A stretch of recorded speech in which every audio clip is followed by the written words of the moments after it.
Hello and welcome to another episode of Hedgehog Makes. My name is Austin, aka Zombie Hedgehog, and today we're going to be continuing the Voron 2.4 build that will be converting into a Tapchanger, which, if you missed it, is a 6-tool Voron Toolchanger. So, very exciting build.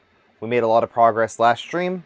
Off camera, I went and finished up the Z motors and all that stuff. And today we're going to work on the linear rails for the Z-axis, get those installed, and probably start working on the gantry. That's my guess. So, welcome on in, everyone. As always, this is being recorded live on Twitch. If you're watching on YouTube, this is pre-recorded, so hello in the future. So if you want to check these out live, I have a link down in the video description to go subscribe to my Twitch channel.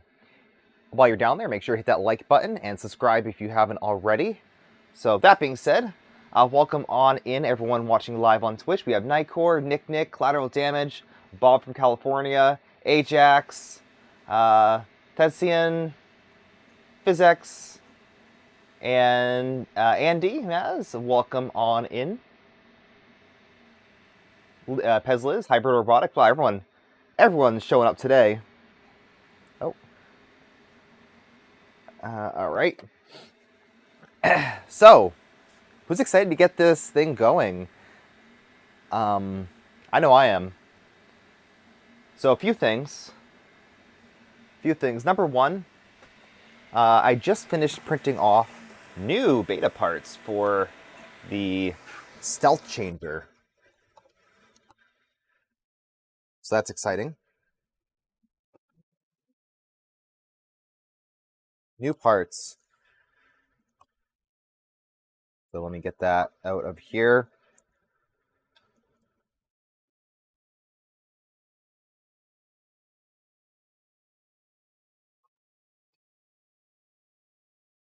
Let's see.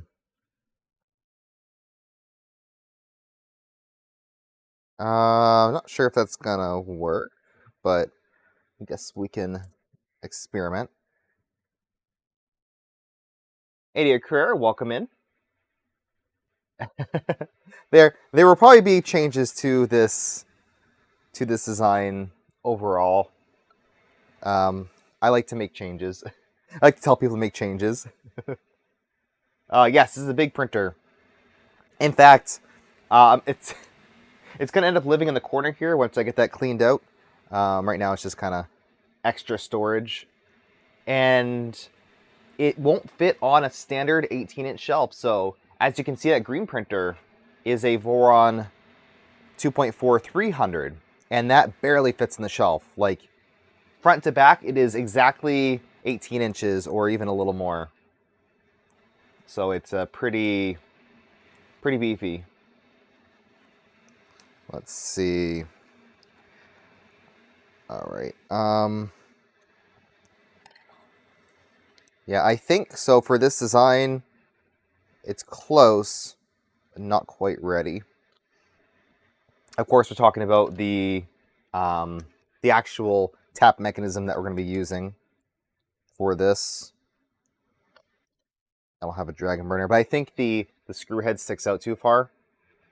So if you made that deeper, I think that'd be better. Just enough to keep it in place. So just shrink that little head in a bit more. And then I would just match it to the profile of dragon burner. So lift it up a bit. But we can talk about that later. We're not using, well, we're using a socket head.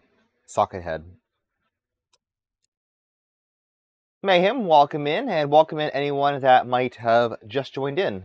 So, let's begin. So we have rails. Of course, this is a LDO kit, so we're using LDO linear rails, and they come packaged like this. So here they are. You have a very, very nicely laid out box with everything in it.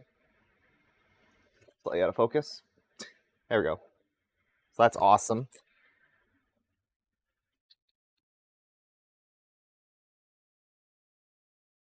I don't know what these are. Oh, these are little Oh, that's cool. All right, I'll show you what these are. That's actually kind of neat. So LDO includes these little fake rails.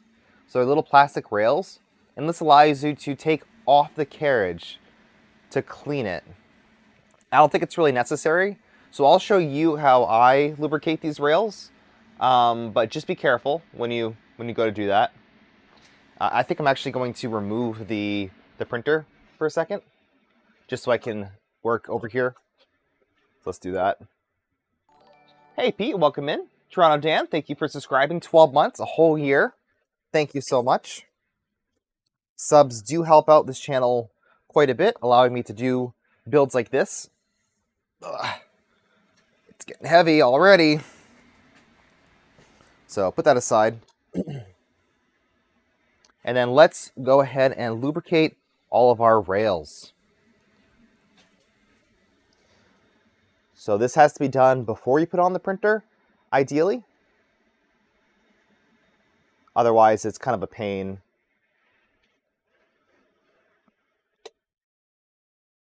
Hello, Glendon. All right, so this is what we got. Box of rails. So let's just take them all out. We have 1, 2, 3. Ooh, these are different. Interesting. This is a newer revision kit than the one that I had. So I don't think I've ever used these specific rails. This is a updated version. Cool. All right. That's a chunky one. So we have... I think these are actually all the same size too. So we have a bunch of linear rails. So we have 2 of them for our XY. Then we have 4 of them for our Z-axis. And we have 1 larger rail for our X-axis.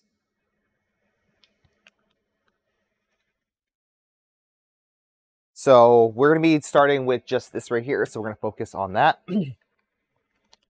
Let's get this out of the way. So do these one at a time. And I like to work over one of these little blue shop towels. I recommend picking up some of those if you're going to be playing around 3D printers. Yours came back filled and pre-lubricated. Now these might have some oil, but I can guarantee you they aren't factory greased. You can tell because, well, I'll show you.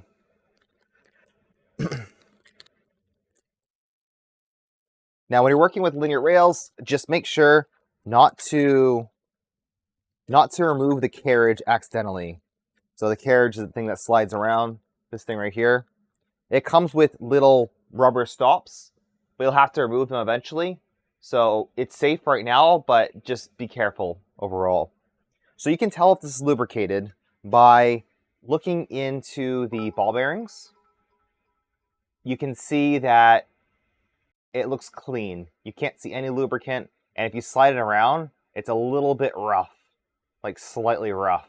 That's because it hasn't been lubricated yet. Typically, they'll oil these rails in the factory, so it has a little bit of machine oil on it, just to keep it from rusting, which is fine. You can leave that on. Some people go and clean up everything and apply new lubricant. It's a little unnecessary, so don't worry about it. So I will show you the easy way, the safe way of lubricating these things. All right, let me focus a bit closer here. So the safe method is what I will be recommending for this. Thank you, Pink, for the 6 and 9 bits. So this is a bunch of lubricant that I got from KB3D. This is from Lineo, and it's designed to actually pack bearings that have a side inlet. But I don't think these rails do. I'm just going to guess and say that they don't. And we're going to insert it from behind. So this does get a little bit on the messy side, but it's okay. You can just clean it up after. Not a big deal. So what I'm going to do is remove the cover from this lube. So I have this right here. Another lubricant, so this is EP2, I believe. Another lubricant that I've used and I have gotten good performance from is this right here, Super Lube. It may or may not be recommended because it has PTFE in it. Apparently PTFE will break down over time, but I don't know. I've used it. I haven't had a bad experience with it. But EP2, EP1 is recommended. So a nice thick grease like this is the recommended lubricant. So I'm just going to take it and I'm lining up this carriage so it has a hole right here. And all I'm going to do is kind of squeeze lubricant into the rail and then move this back and forth. Kind of like this. And you can see that we now have lubricant squeezed out on the sides. You can see that, right? That means that it has full coverage over the ball bearings inside of there. And that's perfect. So then just take this and rub it back and forth to get all of the grease in the ball bearings. It doesn't take much, it really doesn't. But just back and forth, and then that'll get it lubricated. Now, you'll have a bit of a mess right here. And what I found is you'll want to just take an extra towel and just wipe it off like that. Doesn't matter if there's lubricant inside of the grooves right here, but you just don't want to wipe it off from all the surfaces that it might be on. Just so you don't get dirty when you're, assembling the printer. It only needs to be on the ball bearings. And then you'll have one of these holes full of lubricant. I take a driver and then just kind of try to take it out. You don't have to, but it does get a little bit messy when you go to insert a screw. So just take out most of the grease, wipe it off, and there you go. So that's good enough, honestly. And that is one rail lubricated. So these ones look different. It said stainless on it. I haven't seen this branding of rail before from LDO. So I don't know if it's new, but LDO is consistently improving and adjusting their kits as needed. They're listening to user feedback and, making some quality of life changes. What's the temp rating on it? EP2, I have no idea. It is good enough for a standard enclosed Voron. But I'm not the expert when it comes to high temp printing. There are some discords for that. So same thing before, we're going to squeeze a bunch in until it comes out. Move it back and forth to make sure it's all coated. And now you're kind of feeling it to make sure it goes smooth. You want it perfectly smooth. It shouldn't feel crunchy, and it shouldn't fall under its own weight. So it should kind of just sit there. That's how you know it's properly preloaded. So for the Z rails for 2.4, they don't need a super high preload, meaning the carriage, this thing right here, doesn't have to be very tight. And that's because you have 4 rails and they're all going to kind of be balanced on each other. The only rail that's kind of more or less required to have a high preload, aka a very stiff tolerance, is the X. And that's because it only has one rail spanning across the whole entire gantry. So you want it to be as rigid as possible. And that's generally why it's bigger. So this is the slightly bigger MGN 12 rail versus the MGN 9 rail.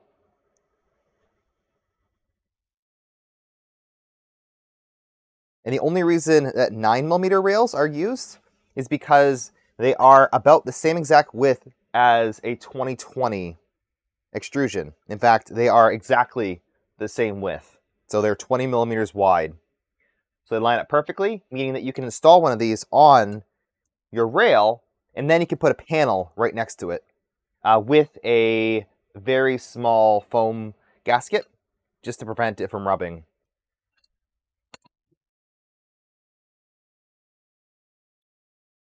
That is 2 done. Put that aside. Should I just do all of them at once? I guess so. Might as well. Yeah, I buy these in bulk. I think they come in a 6-pack. These are the actual name brand Scott ones too. And they work good. I've had good luck with them. They don't shed, which can be an issue for towels. So very quick to lubricate rails. But just make sure you don't miss this step. If you do, then you might run into some, binding issues or non-smooth travel, etc. And it is so much harder to lubricate rails once they've been installed in the printer. Same thing goes for, I don't know what the specific term for it is, but linear rods, so round bearings, those things are impossible to lubricate when they're on the printer. You actually have to remove them, completely remove the round carriage, pack them with grease. That's this style right here. You have to remove them, pack them with grease, and then push them onto the rod. This is because these are sealed. They're designed to not let anything in, including lubricant. So you can oil the round, smooth rods, but that won't really do anything. So if you're ever needing to lubricate like a Prusa or another printer that has those round rods, you'll have to take everything apart. Good news is, if you do a good job the first time, then you don't need to really lubricate them for a long time. Unfortunately, I think some brands just skip the lubricant step. So when you get your printer, it sounds super crunchy and it just, you can tell if the rails don't have lubricant. I have heard a complaint that linear rails like this are louder than V-wheels. And that's just not the case if they're lubricated. That's like the sound of crunchy, dry rails.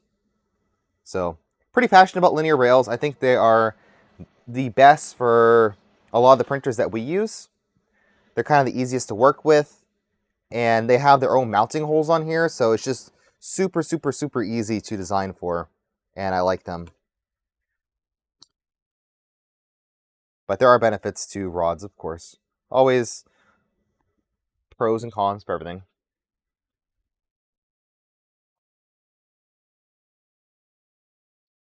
Hello, Traxman. Welcome in. You missed the beginning. What's the build volume and size of the frame? We are building a 350 millimeter 2.4 with without a drag chain, and we're installing it with Dragon Burner to start. So umbilical Dragon Burner with an EBB 36. We'll set that up and then add some tools onto it. 88 Carrera, thank you for subscribing with Prime. If you are a Amazon Prime member, you can subscribe to my channel on Twitch for free. So that does support me just as much as a regular sub, but it's free for you. You get 1 Prime sub per month just by having an Amazon Prime account. All you have to do is link your Prime to your Twitch account, because Amazon owns Twitch, if you didn't know. That's why there's that incentive. I'm just cleaning this up, just removing some of this grease. Another thing you could do is take one of these end stops, then insert into the hole with grease, and that'll kind of push it out onto the other side. Neat little trick. But that's okay. These are going to be a little bit greasy. I'm not expecting them to ever be completely clean. Just don't touch them. Don't touch them. All right, 2 more to do, and then we are going to continue installing them. This project starts with the V2 350 kit. It can. Now, I am doing something that... Thetsian, thank you for subscribing with Prime. I am doing something a little bit different. Well, not different, but I am starting with a LDO kit, and I'm not using all the components. So if you're interested in building one of these printers, and you're unsure of what parts to buy, I strongly suggest just buying a Voron 2.4 350 kit. LDO does have a really good offering. And I would just save all the parts you don't need for future projects. I went over that in the unboxing. No. Did I? I think I did just on stream, but there's a lot of parts that I'm not using. But I can use those parts for other builds, so they're not wasted. Not wasted. One more. Big rail. Hey, Shenanigans. Welcome in.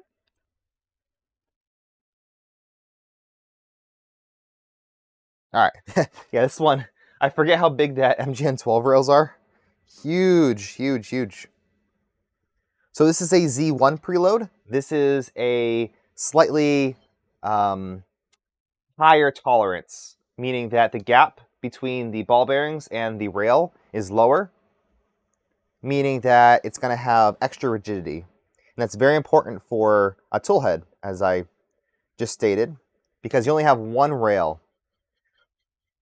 The original Voron 2.4 design, the gantry had two rails actually. It had two MGN 9 rails for whatever reason. One on the top of the frame and then one on the front. But that does cause issues with high chamber temps because they'll kind of warp in different ways. And they have to be perfectly aligned, otherwise they'll bind. So lots of binding issues when you have two rails that aren't quite lined up correctly. That being said, I think I saw some type of tap system or a new version of tap where they've gone back to dual rails for added stability. I don't think that's necessary after using Boop and kind of looking at the tap, all the parts and pieces. I really don't think it's that necessary, but if you're trying to push crazy high speeds and you want that rigidity, then yeah, maybe look into some different mods for that.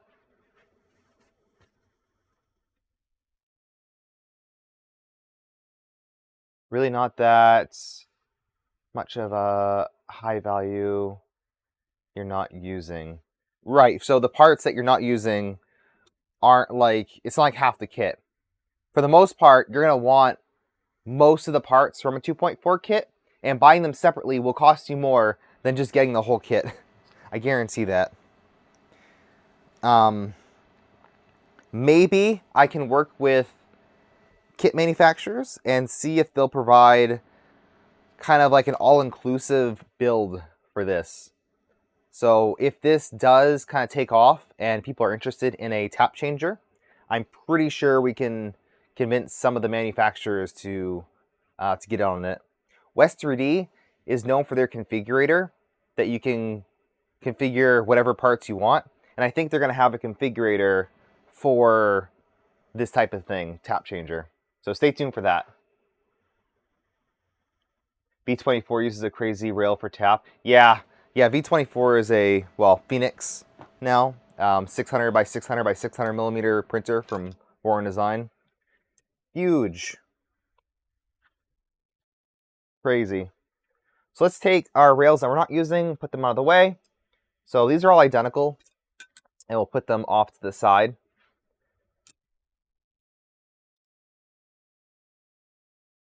And let's grab our printer, and we're going to tip it on its side. Let's put it like this. And we're going to start installing our Z rails. So this is typically done first. You can do it in whatever step you want. Yeah, 600 by 600. For reference, this is a 350 printer. They scale up massively real quick. A 300 or a 600 is 4 of these. 4, though. That big.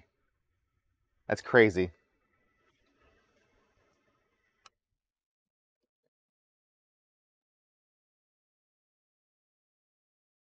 So let's take a look at the manual.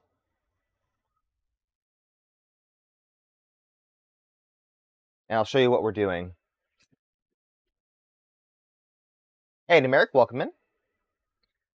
Self-sourcing is 4 to 5K in parts for the Phoenix. Yeah, it's not going to be something that a lot of people are going to build. I certainly don't have the space for it unless I put it outside. But that's okay. This 350 is going to be about as big as I need for a printer right now. I'd love to check out some bigger ones eventually, but for the stuff I print, 350 is more than enough. The main reason why we're using a 350 printer for this tool changer is just so we can have more tools. Not necessarily because we need the full 350 build volume, but just to have those extra tools. In fact, you can probably mount like a 300 bed on here if you wanted to. There's no reason to have a 350 bed if you're only going to use so much of it. So, this is how the rail installs. They go on the kind of inside of the frame. And we have to insert a lot of M3 T-nuts. So linear rails are typically installed with every other fastener in. So we're going to start at the bottom here and kind of work our way up till we get to the top. And we have this little installation guide that I printed last stream to center it. And then we're going to have the rail with about a 3mm gap from the bottom. After Tommy, thank you for the follow. So let's do that.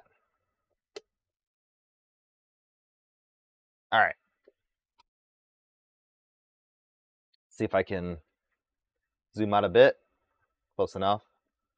So I need to grab our roll-in M3 nuts. There's a lot of these, and there's going to be a lot of nuts being, or a lot of these being inserted into the printer. So I'm actually going to grab my little hex tray and just dump a bunch out. That's what I like to do. Just so I'm not grabbing them from a bag. And then put the bag back.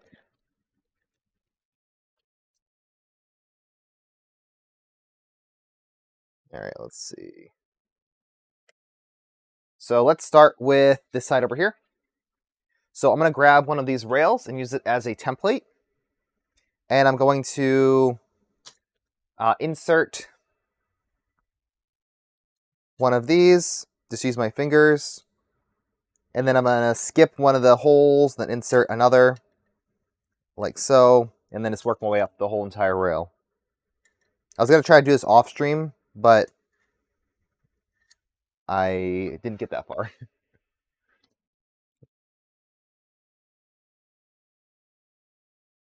Prusa XL, the bed is not so big, but the frame is XL. Well, the Prusa XL is bigger than this, actually, by 10mm. I don't know how big the actual printer is. Well, I mean, I know how big it is, but I can't remember off the top of my head compared to this. But when we're done with this printer, it'll have the essentially the same build volume as a Prusa XL. Not sure what the total build height is going to be on here. Probably maximum build height of a 2.4 350. Which, can anyone confirm what that height is? I don't actually know. But we'll be able to get pretty much the not a square built volume because we'll have the tools in the front, but we'll be able to print almost 350 by 350.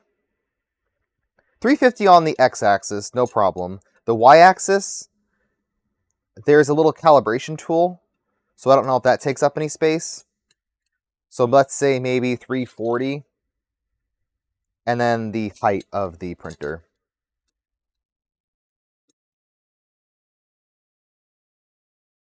This part is pretty tedious, but just take your time. Then when you get to that last rail, mine's not on the end, so it doesn't really matter, honestly. Just do every other. Don't think too hard about it. So make sure that they're all lined up. once you have them all in, that's a good time to put your rail up right next to it. Just make sure they're all pretty much perfectly lined up, because we don't want to be messing with the location of these once a couple of these are screwed in. So get them lined up perfectly. Okay, now is when you remove your little end stops. So take those little black parts off, or red parts, whatever rails you have, and then put the rail on here. Okay, don't drop it. Now, it's a little bit high off the bottom, but that's fine. We're going to lightly screw them all in, and then we're going to adjust it. So this uses a ton of these M3x8 screws. Like I said, that's probably the most used fastener in this build. And I think we're going to use the LTT driver. Try that out.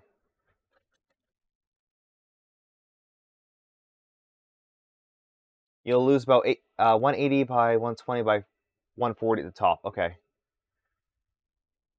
Oh, that's fair, because you want to have that whole entire plane available for the tool changer. Officially, it's a 350 cube. Okay. So let's say you lose 180. What do you think is going to be the build volume of this printer for a stock 2.4?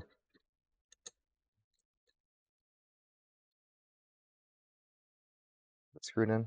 Yeah, okay.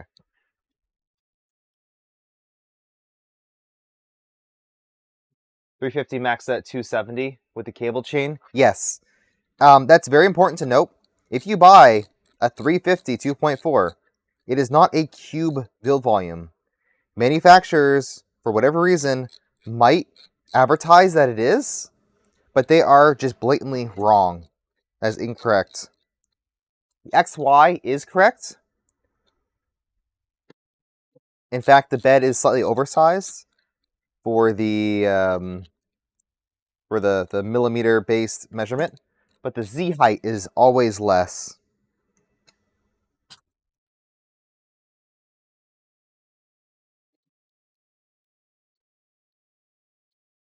Pretty quick with the driver. A little heavy though. I have the stubby, but I prefer the longer shaft on this one. Just trying different tools, you know, different ways of doing the same thing.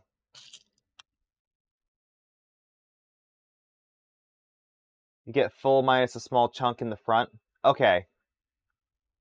Okay.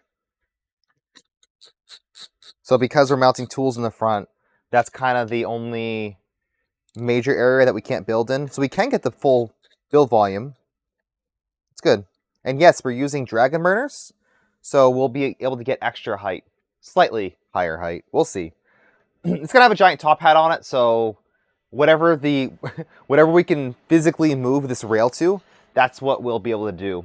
So we'll probably get the full 300 off of this. So that'll be cool. All right. Rhino, thank you for the subscription. 6 months. That's awesome. So now we're at the bottom. What you can do is take this little hack, take your 3mm driver, which is, yeah, you guessed it, 3 millimeters wide, and then put that at the bottom. And then because all these are loose, you should be able to slide it down, and then just kind of bump it against the driver. Ah, smart, huh? Just like that. It doesn't have to be perfect, but we'll have to slide a cover over it, like this. When it's done, or however that inserts.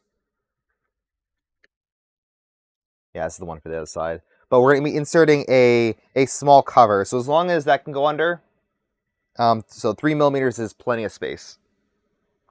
So the next step is to grab our, oh, they're over here. These guys right here, alignment tools. These are the ones for the y-axis. Or sorry, the z-axis and the y-axis. I don't know if I printed one for the x-axis. Probably a good idea. And you're going to want to put them on each side of the rail. So one on each side. Okay. Then you just want to wiggle it back and forth to see how much play there is. There might be a little bit of play. So what I like to do is press the whole rail lightly one way or the other way. So that way you're making it parallel against the little guides. So it's not skewed. And then do the same thing for every single one. So what I'm going to do is push this whole thing towards the inside of the printer a little bit. Just enough to, you know, just push it like this and then get it set in a spot, into place. So that'll make sure that this is referencing the inside of this, and do that for all the rails. So move them all in ever so slightly. Okay? But it should still be centered enough. And then start with the center, one of the center screws, and without moving the rail, tighten it a little bit. And then tighten the one next to it, that's towards the center. And then work your way back and forth. Skip, do that one, and then do this one, and then that one, and then that one, and then back and forth. And that'll make sure you're tightening it from the inside out. If you tighten from the outside in, you can create kind of a bow in the rail, and that's not good. Once you've gotten the majority of them tightened, you can remove the fasteners and then just continue tightening them. Then once they're all kind of snug, that's when you can go and really give them a good torque. So, you know, screw them in. You don't need to use excessive force, but you want to make sure that it's hard, you know, they're screwed in enough and you can't really screw them in more by hand. That's the goal.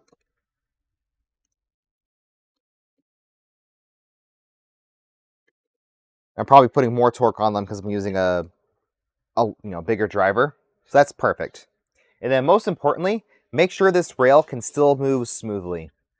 And be very careful because we remove the guides. You can easily just move this off the top. So be careful for that. Luckily, LDO provides a stopper for you. So if you read their, excuse me, if you read their manual, they have LDO is a supplementary build guide, and they have a whole like printed parts list, and this is one of the parts. So it's a little stopper that goes in the top like that. So I'll show you how that gets installed. Pretty easy. You just insert another one of these M3 fasteners. You want the hole facing up. Put it in. Grab one of your M8 screws. And then screw it in there. Get it in a couple turns. And then move this whole part right up against the rail. So that way the end of the rail touches this. Screw it in. There's no real alignment for this. Just get it in there. And then this is a stopper. So this can't come off on the top. And then at the same time, it can't come out the bottom. I still wouldn't push it against the bottom. But once the covers are on here, it'll reference against that. So this rail is now safe. Good.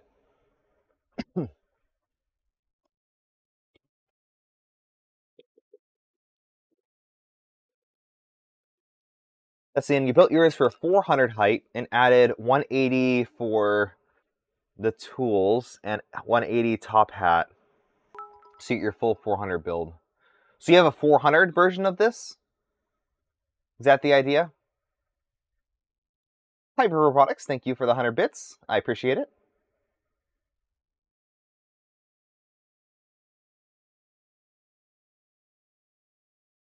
Kinda.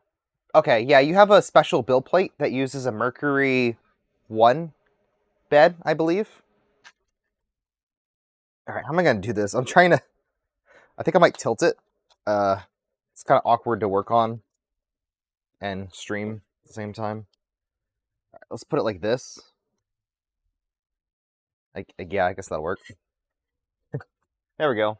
I really like building on this mouse pad. I'm glad I put it here. I thought it'd be a little bit distracting, but I really like the look of it. And I can't wait till the big one comes in. Hopefully pretty soon. Ender 5 Plus. Yep, that's the one. under 5 plus. So it's a little bit smaller, but still will be pretty damn big. And like I said earlier, I don't see myself using up all of that room. Like, that's a lot. That's big. So I'll be happy with whatever I get with this. A little bit more than 300 is my preferred size. If I want to pick a size, I like probably a little more than 300. I like to have some buffer room, and people tend to design models that max out the printer volume. Like, don't design a print for a Prusa Mini that is 100 millimeters wide. Don't do it. Please. Design it for like 175 or 170. Leave a little bit of buffer room on the edges. I never like printing edge to edge. I always like leaving myself, you know, a fair bit of gap between the edge of the bed and the print.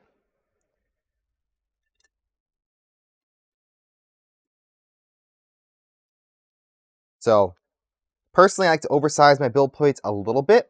And on a Core XY machine, it doesn't really matter too much. The extra size of the bed won't have a huge impact.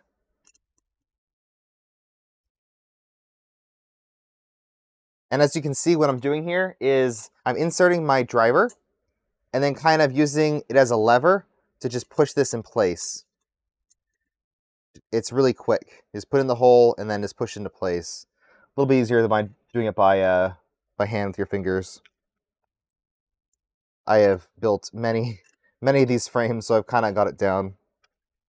Then we're going to insert an extra one for that stopper at the top. Just like that. So stage 2, let's remove these little stoppers and then put it right next to it and give it a final alignment, making sure that everything is close enough. Yeah, I had to move some of these to make sure they're lined up with the holes. So we can just screw them all in like I did with the other one. Okay, looks good to me. So now I can put this on and then start screwing in. Built for 80% usage. Yeah, 80%. I use that same value arbitrarily, and I think that kind of explains itself, right? So for a 200 printer, you want to aim to print no more than 160? You know, 180? It depends. Maybe 90% is a better value. So that would be 180 millimeters on a 200 bed. Yeah, that makes sense. Very edge of the bed will always be cold. Yeah, it'll have a lower temperature, which you can compensate for by just increasing the whole temperature of the bed. But yes, you're right. The bed is always the flattest and always the warmest in the center.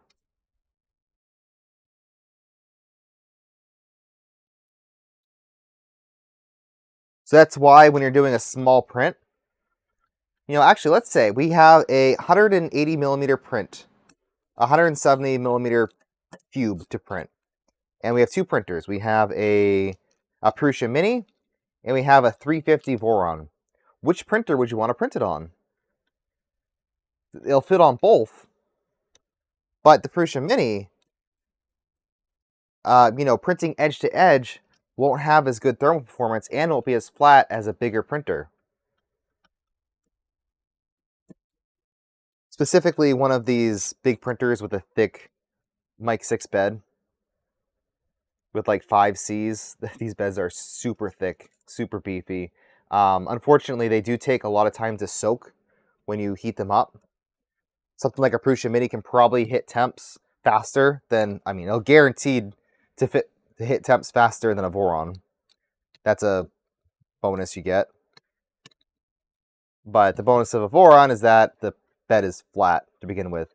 And some people aren't even using a bed mesh with these printers. I find that kind of crazy. No bed mesh. You just do a quad gantry level on a 2.4 or a Z-tilt on a Trident and start printing. Crazy, crazy. Yes, right. You're trading for heat up time. Lizard Breath, welcome on in. Those carrot salt's part of the Voron STL package. That is part of the LDO repository. So if you go on LDO's build guide, they will have that linked. And there's actually a handy little spreadsheet. I've linked it on the Polymaker Discord. I have it pinned in the custom printer chat, if you're interested. Real quick, I'm pressing this whole rail on both sides kind of inward, just to make sure that it's parallel to these guides, but also kind of pressed in. I'm going in instead of out, so we have more clearance for this bearing. It's still pretty much centered, though. So start with the middle one, and do this one, that one, and so forth. First pass, doing it kind of just snug, and the second pass, we're going to torque it down.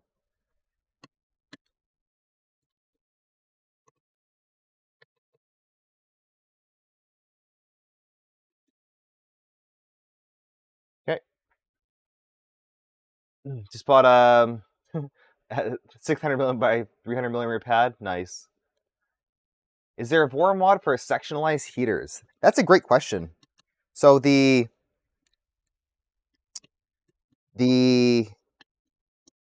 what's it called? I'm blanking. Phoenix, the big 600 by 600 printer we were talking about, it actually uses 4 300 millimeter beds. So 4 separate beds that are controlled separately with different relays. And the cool thing is that they don't all turn on at once. There is probably some type of like a Python script or something that it cycles them, so it goes in like a clockwise pattern, heating pad 1, 2, 3, 4, 1, 2, 3, 4, so they don't all heat at the same time. So with that same type of system, you could only print on one part of the bed if you wanted to. But I would be interested in more, you're right, like sectionalized printer beds. Because like we were just talking about, what if I only wanted to print in the middle of my bed? I know that the middle of the bed is the flattest, etc. So what if I only wanted to heat up the middle of the bed? Some of these printers have those dual heat zones. They'll have like a small section in the middle, and then the whole bed. So I think that could be cool to look into for the future.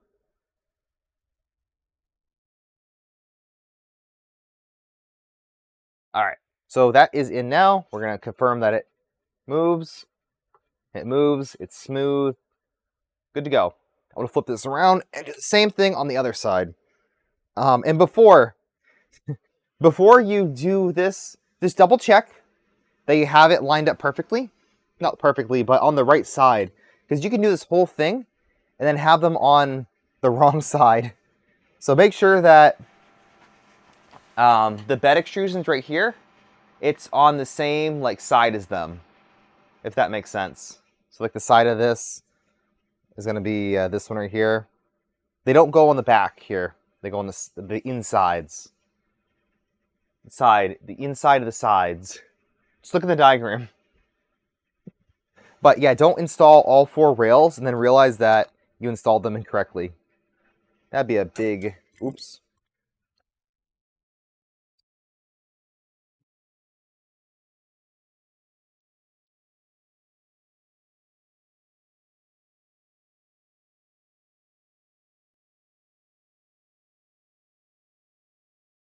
Did I do this last time? I don't think it matters. Hey, it really doesn't matter which way these face.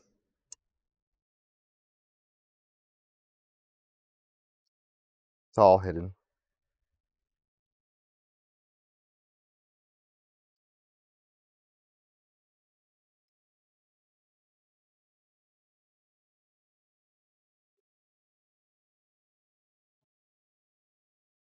This is also one of the parts that you can kind of just do off stream because it's tedious, but it's like, what do you build on stream? Actually, that's a quick poll for people watching, either live or if you're watching this as a YouTube VOD. What are your favorite things to watch when someone's building a 3D printer? like toolhead assembly. I always like watching the toolhead assembly, but installing linear rails, it's kind of just very repetitive. You're inserting a lot of fasteners, you're screwing in a lot of fasteners, and then that's kind of it. Lubricating, obviously, you want to do that on the stream. That's always fun.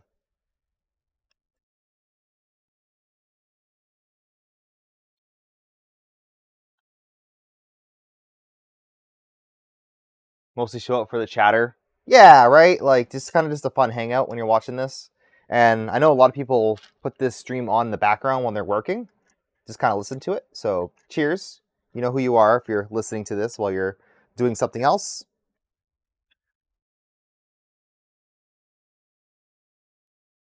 And the reception from YouTube has been pretty good.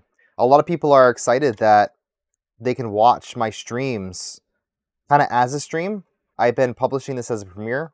So if you're on YouTube watching this right now, this is a premiere. This is not live. This is a premiere.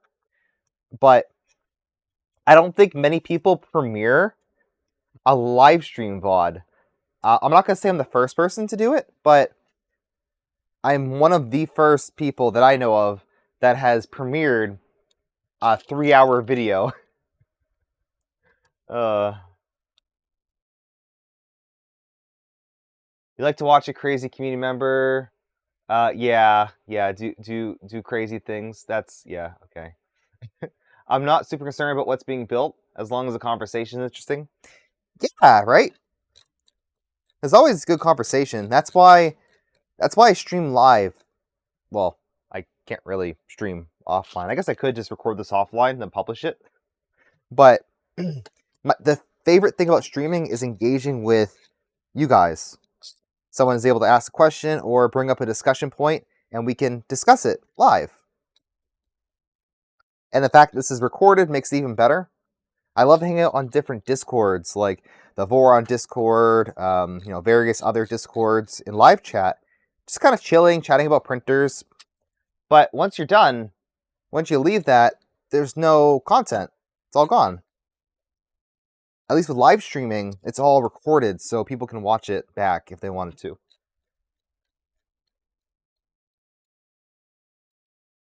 It's hard to do this type of thing and not just be talking head if you don't have people to bounce conversation off of. Oh yeah, exactly. Like, just building a printer would be extremely boring. Well, okay, not extremely boring, but just kind of mindless, right? You're just following a guide and assembling. It's like building Lego. A lot of people find it therapeutical to just build a printer, and I kind of agree. You just do a lot of the same thing, repetitive, and take a printer apart, put it back together, take it apart, put it back together. It's fun. We have a lot of YouTube subs recently, so thank you for that.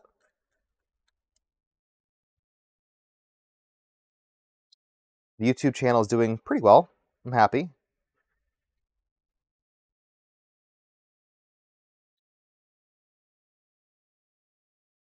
Go, get this lined up, push it towards the inside.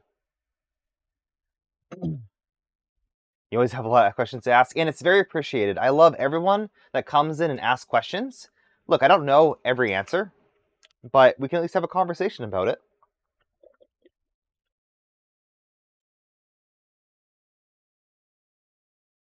Just open a window and talk really loud so the neighbors hear you. Yeah. That's funny.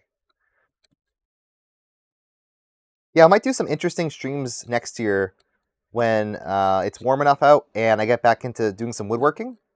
I'm going to kind of do a hybrid of woodworking and 3D printing. I really like furniture, but the main limitation with 3D printing is you can't really print stuff practically that's furniture sized. You need a really big printer, or you need to print stuff in multiple parts. And at the end of the day, it's just plastic, right?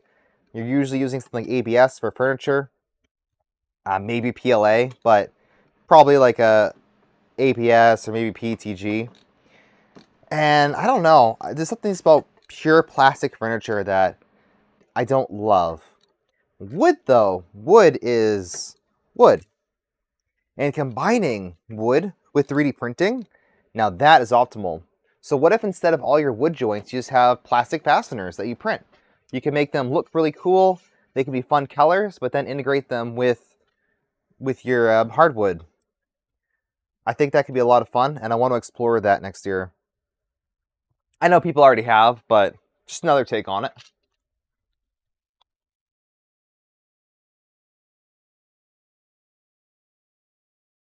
Super hyped to build a Voron and spend the weekend and a bit just vibing. Yeah, a weekend. You can build a Voron start to finish on weekend, like one weekend. You won't sleep very much. It is possible. It can be done. I do not recommend it. Do not rush one of these builds. Take your time. Seriously, take your time. Last thing you want to do is rush this build and then realize that you did something wrong or you're just not lined up properly, etc. Do not recommend. One more. This is one of those tedious steps that it's not my favorite. Not my favorite part of building a printer. Let's put it that way. Not my favorite. Wife gets all the chat and drives her nuts. Likes that I found this channel. Yes, there are a lot of 3D printer streamers. In fact, Digital Dragon. Can we get a shout out for Digital Dragon? He's been building all kinds of printers. So if you like this type of content, Digital Dragon has all of this and more. He just does some crazy builds, including an Annex build right now. So that's another one of the Twitch streamers who does this type of thing regularly. Aaron has been starting doing some builds on here too. Those are a lot of fun.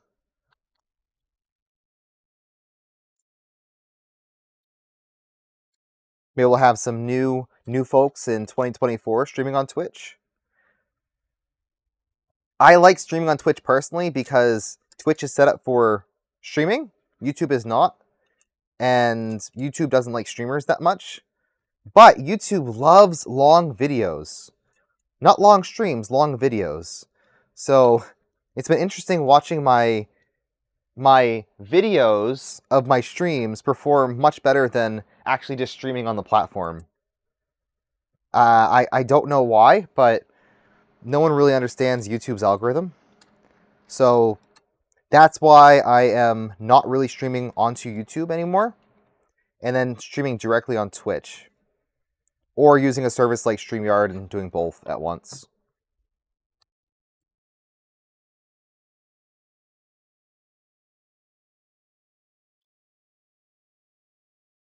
Oh, and I actually forgot to hit the record button, so we'll have to pull the Twitch VOD after the fact. Oops.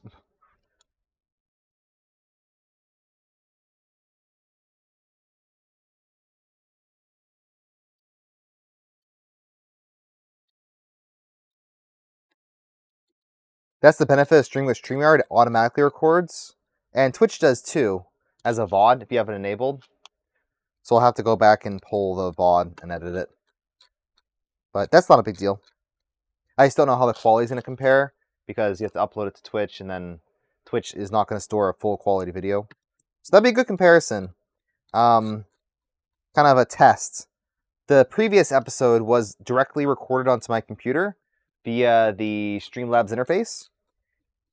And then this is being recorded or being pulled as a VOD from Twitch.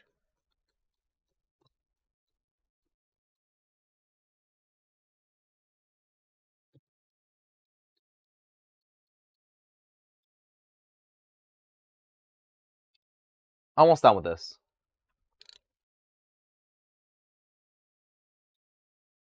Like Twitch better anyhow.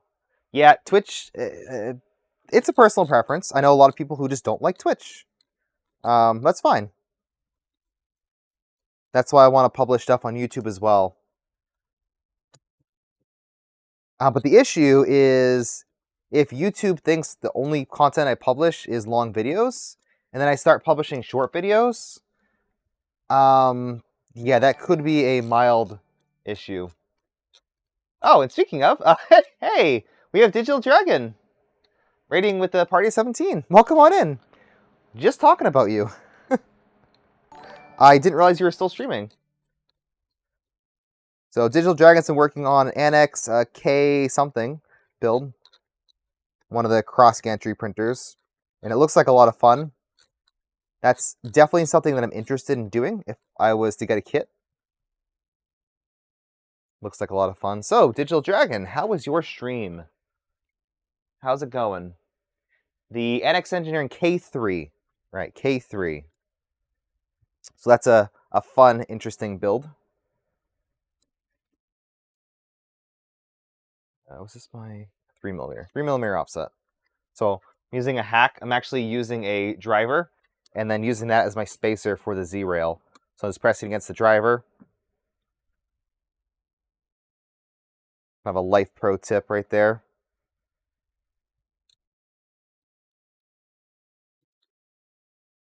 Good news is, by this 4th rail, you've gotten really good at installing linear rails. Really good. And that's important because, yes, the alignment of these do matter, but the Y axis matters even more, that you get aligned correctly. So practice with this, and then the rest of your gantry will thank you. Finally got the firmware and clipper install done. No more errors. Awesome. Now, did you have your first movement with the printer? Or you waiting for another stream for that? Digital Dragon has been doing multiple builds at the same time, alternating them. I don't know if I could do that. Sometimes I'll put a project aside for a bit, but I try to just do one at a time if I have all the parts for it. Easier to think about.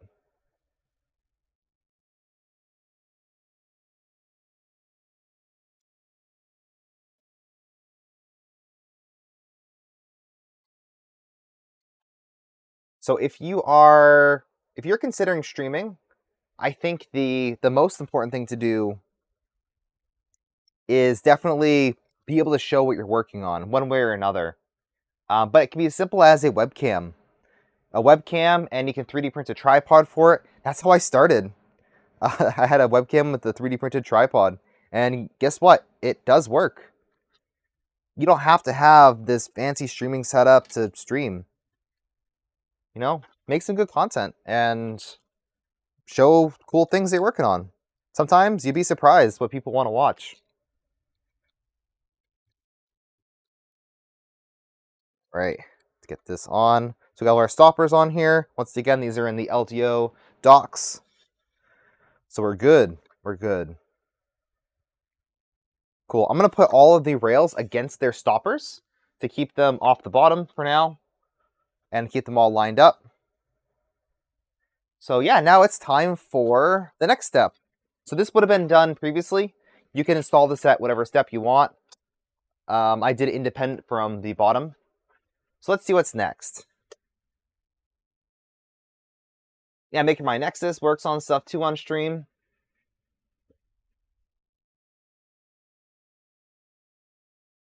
Doesn't matter, just stream.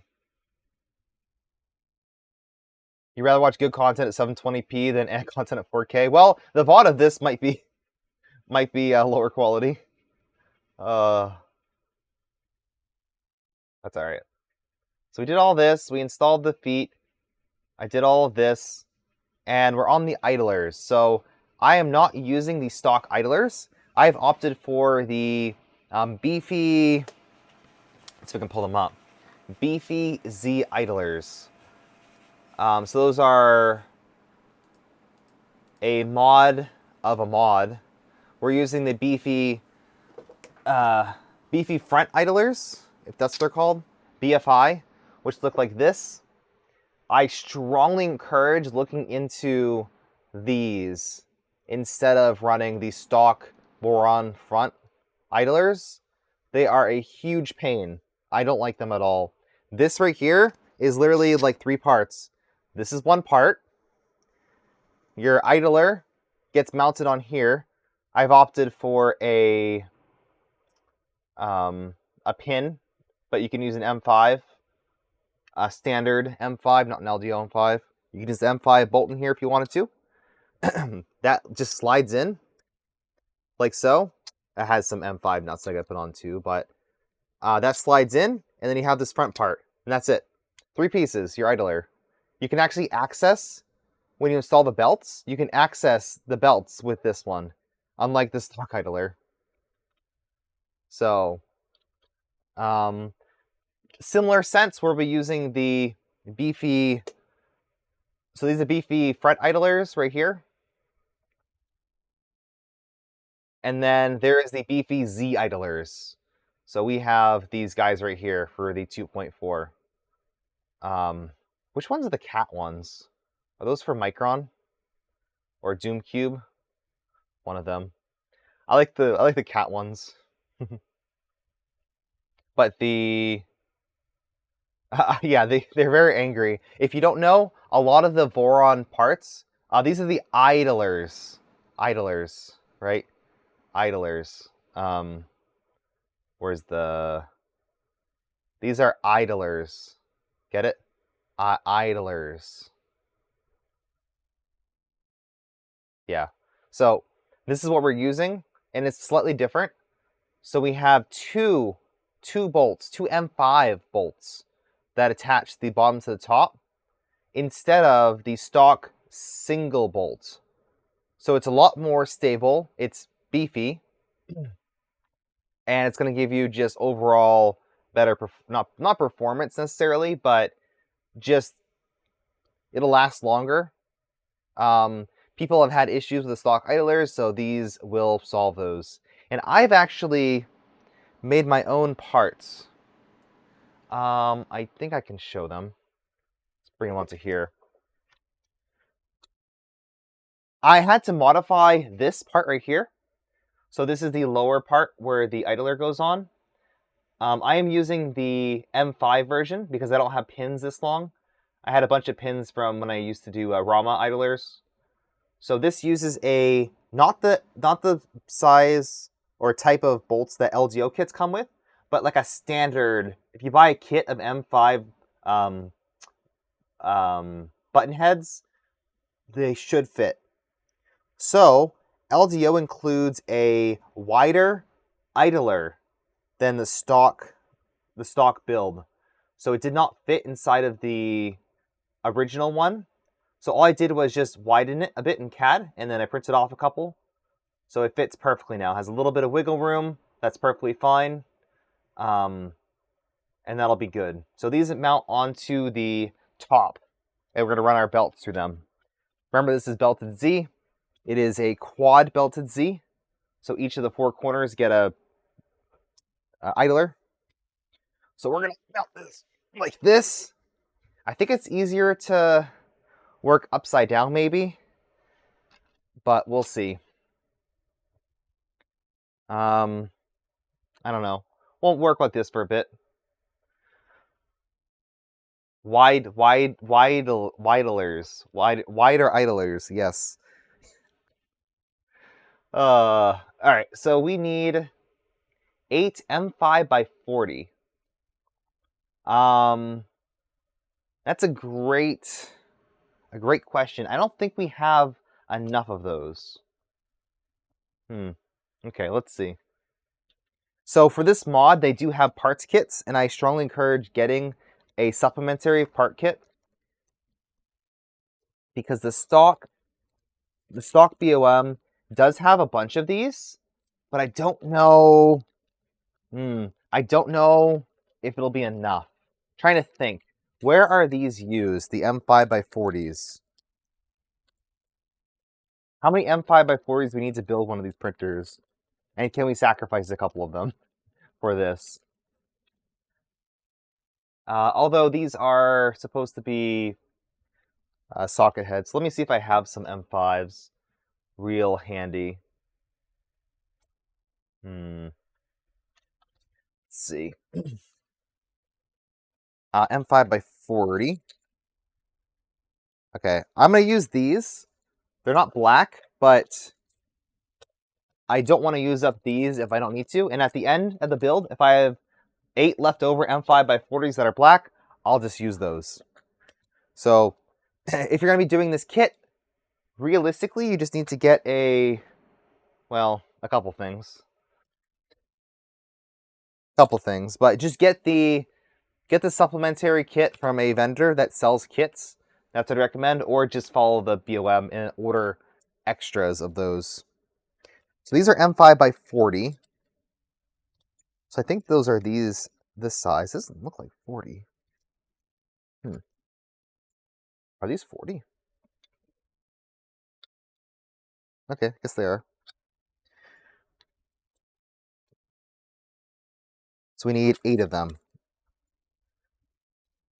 I always like to buy these generic sets of fasteners.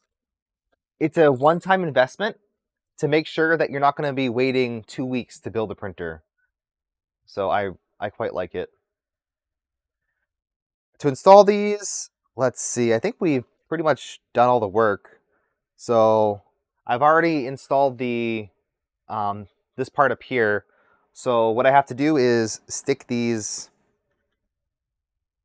through. Ooh, it's a tight fit. It's a very tight fit. That's okay. It should be perfectly tight. Yeah, that's awesome. Very, very, very tight fit. That means it's not going to wobble. So you stick 2 of these up through, and I don't know which side. I think it's mostly parallel or symmetrical. I don't think it matters which side it assembles on. So we're just going to take this and then slot them up here, like so, and then screw them in.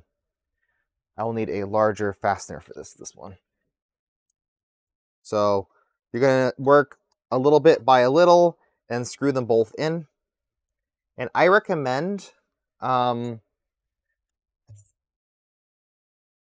just barely screwing it in.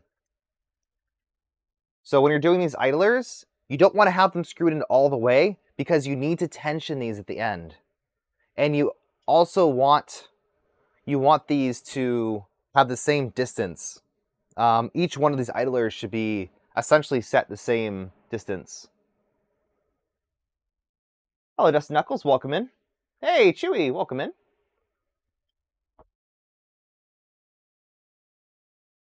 So I'm just gonna kind of eyeball them for now, but you want to get these at the right height. So let me get those all installed pretty quick. But if you can see it, they should be, actually, I can't see because this printer's too big. Try to get them so they're flush with the end of the M3, or sorry, M5 nut. Yeah, get them so the end of it is kind of flush with the nut.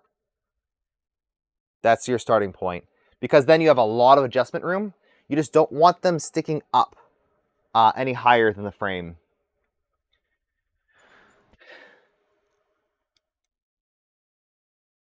Amazon hasn't been next day in 3 years. Yeah, it's been kind of slow for me recently. Like the last year or so. But I live in Maine, and there's no warehouses directly next to here. Polymaker filament does come pretty quick, though. So if you want to buy some Polymaker filament, I do have a link in the video description. I recommend buying directly from their website because, spoiler alert, they get both shipped from Amazon warehouses, and you get better customer service if you buy directly from Polymaker. So I would recommend going on their site. Plus, I have a promo code, which you'll definitely want to use. Pretty significant amount off your first order. Don't lose it. So I like these idlers. They're very beefy, as the name suggests, and they're a lot easier to adjust. It's not supposed to look clean. Like, these are not... They're not, like, super clean idlers, if that makes sense. They're beefy. They look angry.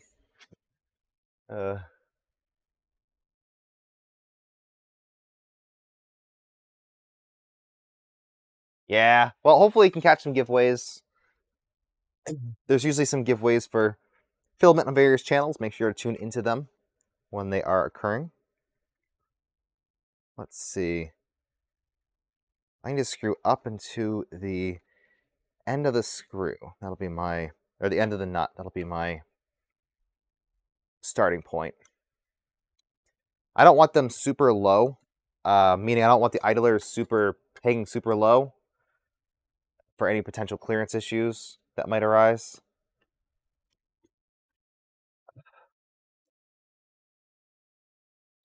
So would I recommend these idlers? Yeah, I'd say they're nice. Are they worth upgrading from stock? I wouldn't run out and, stop your build and swap them out, but I'd say they're pretty nice so far. So just something to consider. Personally, I like to just mod my Vorons right off the bat now. I've built enough that I'm, quote, qualified to mod my printer before getting it working. But if you're just building a printer for the first time, I do recommend getting it set up stock. Did I lose a screw? I must have. No, it's right here.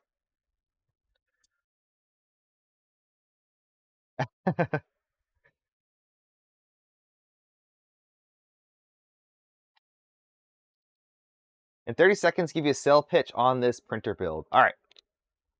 30 seconds. This is a mostly stock Voron 2.4 that will be modified to be a tool changer. So it's going to have 6 tools mounted on the front, and we'll be able to use the tap style mechanism to swap out entire tool heads.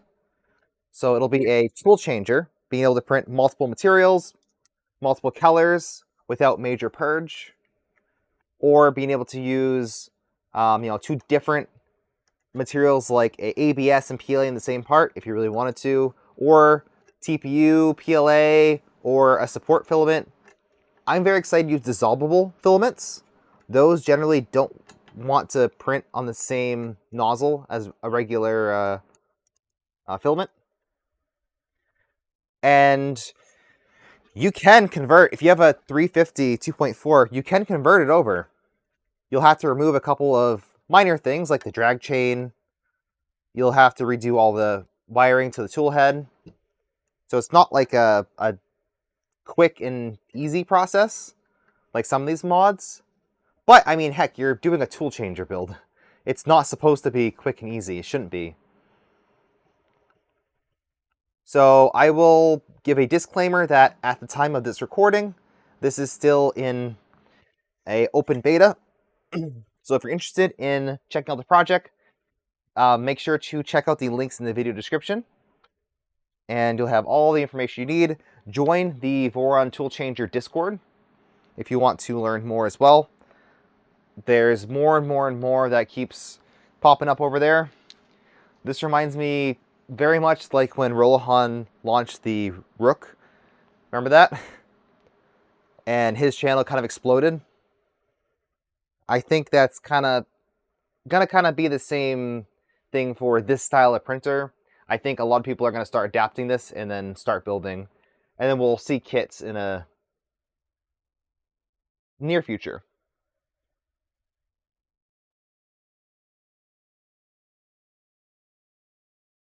Well, all the colors of PLA Pro. PLA Pro is a great material by Polymaker. I quite like it. Prints really good. And they have a lot of colors that I like in it.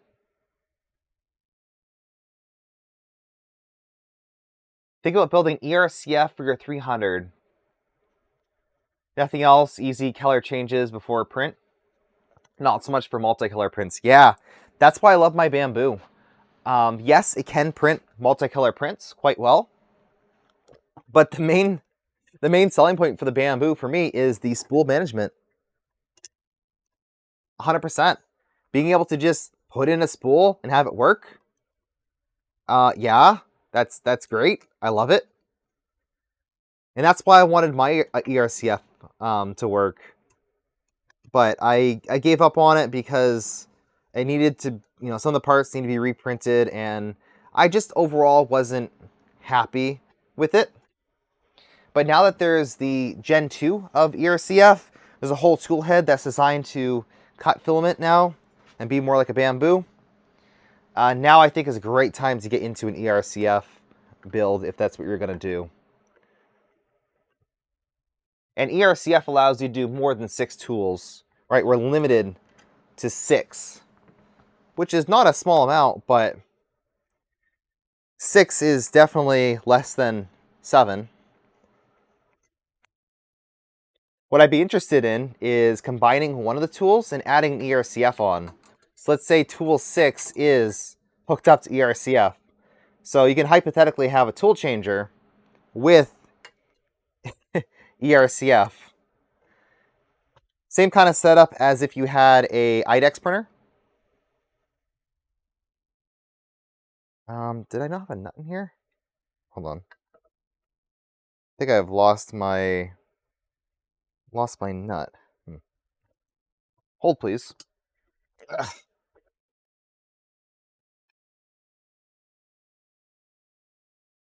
Whole reason you're holding back, you want to see development and forks fixes that come out in the next couple months. From which thing? The tool changer or ERCF? I think both of them will have the same situation where they're going to be actively developed. Heck, by the time I finish this build, I wouldn't be surprised to see another type of, tool changing mechanism. Right now we're on the Stealthchanger using pins and bushings. I can just kind of sense. I have like spidey senses about certain designs, and spidey senses are tingling for that one. I kind of just like it, and yes, I was missing a screw. Must have fallen out. You have to insert your M5 nuts before you put the thing together. And somebody lost one as they were putting it in. ERCF for each tool head. I mean, honestly, you could. The biggest time... Well, there's two main time-wasting parts of a multicolor print with ERCF. One is loading filament. Having to retract all the filament and then load all the filament takes forever. Same thing with a bamboo. You have to retract all the way and then load. It's not quick. I guess I could have just installed the idlers first before installing that in the frame. So if you're doing this, you can install this whole assembly first. It's a lot easier. Oh well. And I guess now's a good time to show you what this looks like. So yeah, that you don't have with a tool changer because the filament's always loaded. And then the second is the waste. So you do have to prime the nozzle. If you don't cut it, it's not as bad, but if you cut your filament, then it'll take some time to purge it all out. So that's what it looks like. Ah! I feel like these are too long of bolts. I think we can go a lot shorter with them, to be completely honest. Yeah, I don't know. These are 40 millimeter. I'd probably say 35 would work instead of 40. But hey, we'll start with this, and if we run into major issues, well, we'd be screwed because our belts would be too short. We'll leave some extra belt length to make sure that this works out for us. And that's the back side. It has those nuts that slide in, and then how it attaches to the frame. Look at that clean bottom panel. Oh, it's not gonna look like that for long. Zombies bitten by radioactive rook. Now we can sense forks on GitHub. Yes, yes. And I can tell when you're not the original designer or something, and you took an idea and didn't give appropriate credit. I can tell that too. Oh. As I drop a driver on my nice new bottom panel and scratch it probably. Also, thanks to LDO for helping me get this kit. It is partially sponsored by LDO. If you want to buy one of these kits yourself, I have some links in the video description to where you can get them. Vendors like West 3D, KB3D, Fabreeko, and more all have kits for LDO. And I like the blue frames because blue is kind of like you step back and say, wow, that looks good, right? Like, that's a good looking frame. Just the amount of comments I've gotten saying that this looks good is more than 2. At least 2 people said that. Hey, thank you for the follow. Watched a video today that showed how you can reduce your bamboo poop by 50%. Yeah, what it does is, I didn't watch the video yet, but it'll retract the filament and then cut just the tip. Just the tip, like when you manually pull out filament, you can see the tip's kind of like weird looking. It'll cut that part off instead of cutting really perfectly good filament. So that's a good idea to do.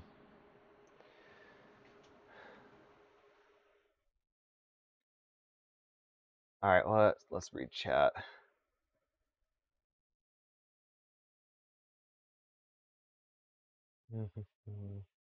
Are you using sparkly filament? Nope, this is all, oh, yes, I am. This is all Polymaker, ABS, and ASA. Sorry, it's all Polymaker Galaxy ABS. So we have the Galaxy Black, which is a new color from Polymaker. So ABS Galaxy Black and Galaxy Dark Gray. So my original 2.4 build was dark gray and light gray, or regular gray. And now I have the opposite, continuing that theme, we have black and dark gray. Next is going to be black with like ultra black or something like that. So it's a good color combo, and it's going to look really good with this blue frame. There's not many color combos that, let's say, are a smooth, unless you do like a blue accent color, there's not much that you can do to have it look clean. Doesn't matter. Our tool head is going to be rainbow. So, all right, let's see what's next. So we got those installed. Good. Let's check the manual.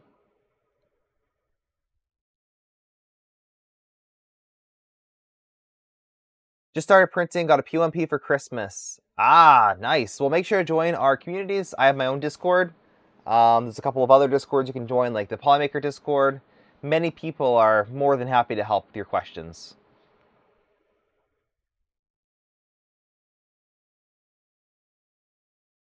Make your next Trident in Polymaker a Galaxy Orange and Galaxy Black. Yeah, Galaxy Purple and Galaxy Dark Gray would also be sweet. Lots of combos. Look at the one behind me.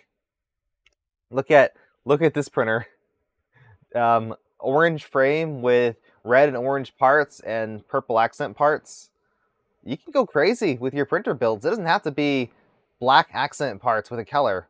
Have some fun, right? You're gonna have this printer built forever. Might as well have it look cool. Okay, so at this step, it wants you to install the print bed. You can skip this part. Don't bother installing the print bed yet, okay? It's just gonna add extra weight, and it does nothing. It just sits there. So you can wait until the very end to install this, and I would strongly recommend that, because that is not a light bed, and you'll be flipping over your printer occasionally. So let's leave this off for now. So I will go over it though. The LDO bed has a pre-attached heated bed. So you just unbox it and install it. You do have to put on the PEI magnet, but the heat bed is probably the most important thing to install in your printer. You need to make sure this is installed adequately. Always use, the appropriate methods to install this. I'm not going to go over that today, but definitely pay attention to when you're installing the, there you go, here's the actual heat bed, this thing. And this is the magnet. You should probably install the magnet first if you're going to do that, just because you want to be able to press it onto a flat surface, but it doesn't matter. The LDO bed also comes with a pre-applied thermal fuse, so no additional wiring is necessary. It's just a little bit safer to not have to wire your own bed. Then you should use a earth connection to the bed. That is recommended. All right, let's just skip the heated bed part. And hey, we are on the gantry. Sweet, we're making pretty good progress. So this is the stock idler setup, and you'll note that that looks a lot different than what we have. So this is what we have. It's gonna look like that. So much simpler, much cleaner design, and will work better. So I strongly encourage, if you're gonna do any mods right, whoa, that was weird. If you're gonna do any mods right away, replace these front idlers, okay? Look into replacing them with, there's a couple options. You have Rama Llama idlers, which I've actually cracked a few of mine.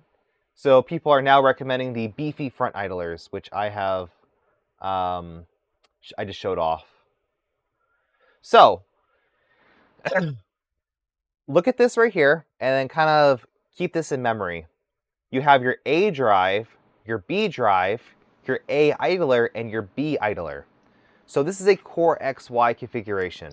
Core XY uses 2 motors to drive the tool head at once. If you've never seen Core XY, look up a video on how it works, and then come back to this, because I'm not going to go over it, but just remember that your A drive is on the right and your B drive is over here. When you do your configuration in Clipper and you're trying to reference like A and B, like what's an A drive, what's a B drive, your A is over here and your B is over here. All right? And then same thing, your A idler is here and your B idler is here. So let's continue. Ooh, heat sets, awesome. So we're going to ignore these parts right here. This is for your front idler. We won't need them. But we do have to insert some heat sets onto this part right here. ASA, it does create less VOCs than ABS, or at least it can. But note that it's still a styrene or whatever. Is it? Something like that? I don't know. It's still not good to breathe in. But good news is, with 3D printing, the amount of fumes we produce on our printers is not negligible, but it's below a threshold to where it can really, cause damage. I always recommend printing in an enclosed area. Don't put your head in the printer as it's printing. Don't do that. And then always let your ABS prints cool down so you can kind of let the particles settle onto your glass. And if possible, have some type of filter inside of your printer, like Nevermore, something that has activated charcoal. I recommend it. So let's see. Let's switch over to here and start putting some heat sets in. So let's heat up my iron. Oh, wrong view. I set my TS100 to, or whatever clone of this is, to 220, and that works well for ABS. At least it has for all the heat sets I've used. Maybe 230 works pretty well too. But you want to set your iron to just about the melting point of the material you're working with. You've been printing low poly Pokemon for your first print. Oh, you're the person on Discord who printed the Pokemon. Ah. Okay. Right? Alright, this is up to temp. So I'll show you a few things, and I'll show you one of the mods we're doing right off the bat, which is kind of important. Okay. So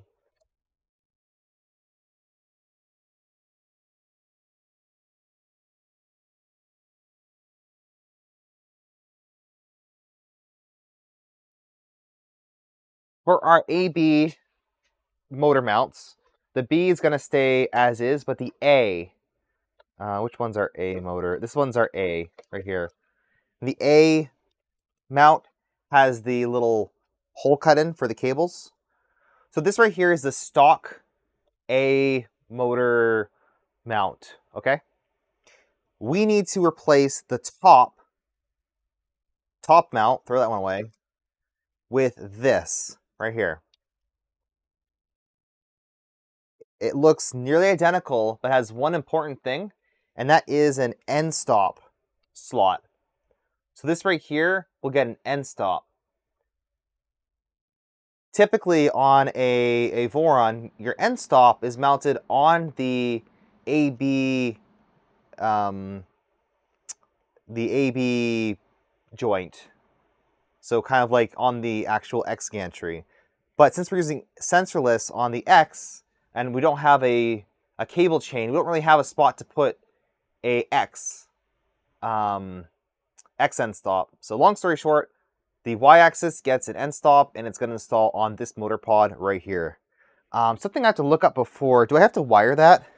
Yeah, I have to wire that before I install this, don't I? I should have thought about that.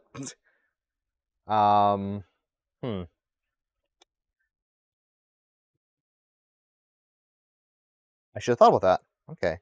Well, let's insert some heat sets first, and then we will figure out wiring the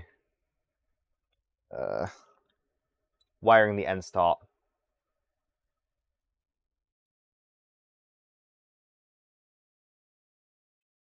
So which part do we need? Looks like this one right here has some heat sets. So take a look at the manual, and then literally hold up the part to it and make sure that it matches. So this one is a match. This is that replacement A motor top plate.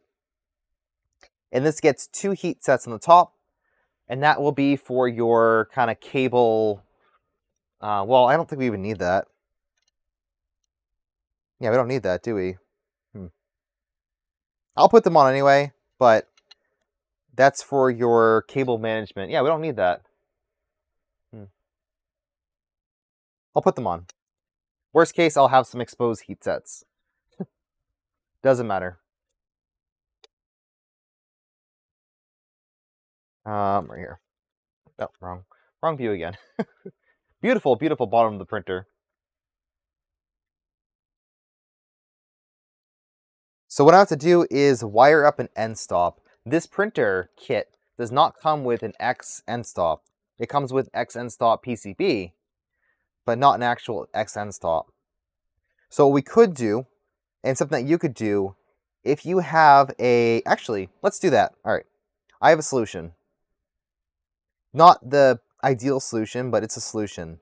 We're going to reuse the wiring that would go to the X end stop. Actually, let me know what you think about it. Should I kind of cannibalize the stock harness or save it for a different build? I don't know when I'm going to do a build like this that needs a harness like that. I'm switching over to mostly CAN bus or USB bus for tool heads.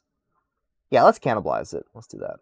So I'm going to take the existing XY end stop cable that comes with this type of kit, and I might cut it down a little bit and then just solder it directly onto an end stop and install it. I could do another thing where Ginger just knocked over some filament. Thank you, Ginger. I could do another thing where I solder on a disconnect, but I think just wiring up an end stop directly to here is going to be fine. So let's do that. And a life pro tip, if I can find my heat gun, is removing little bits of white from the bottom of your printer. Let's say you're using some type of adhesive and your parts are white on the bottom. I'll show you how to remove them. I learned this tip from Steve Builds. Who knows a thing or two about printers, eh?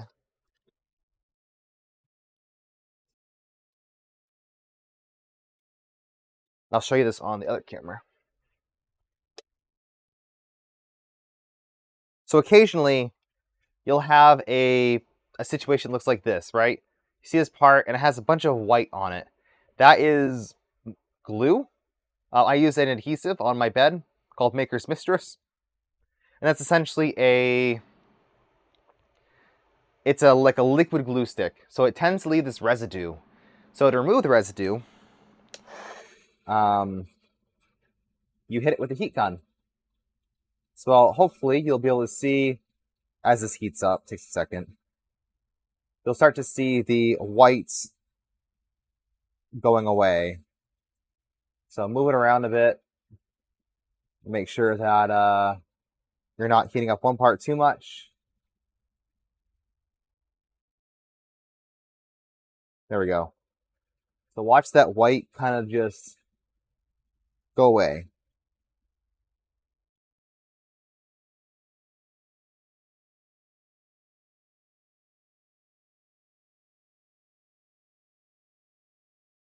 Perfect.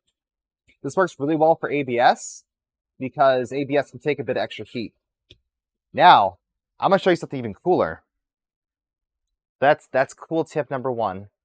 Cool tip number 2.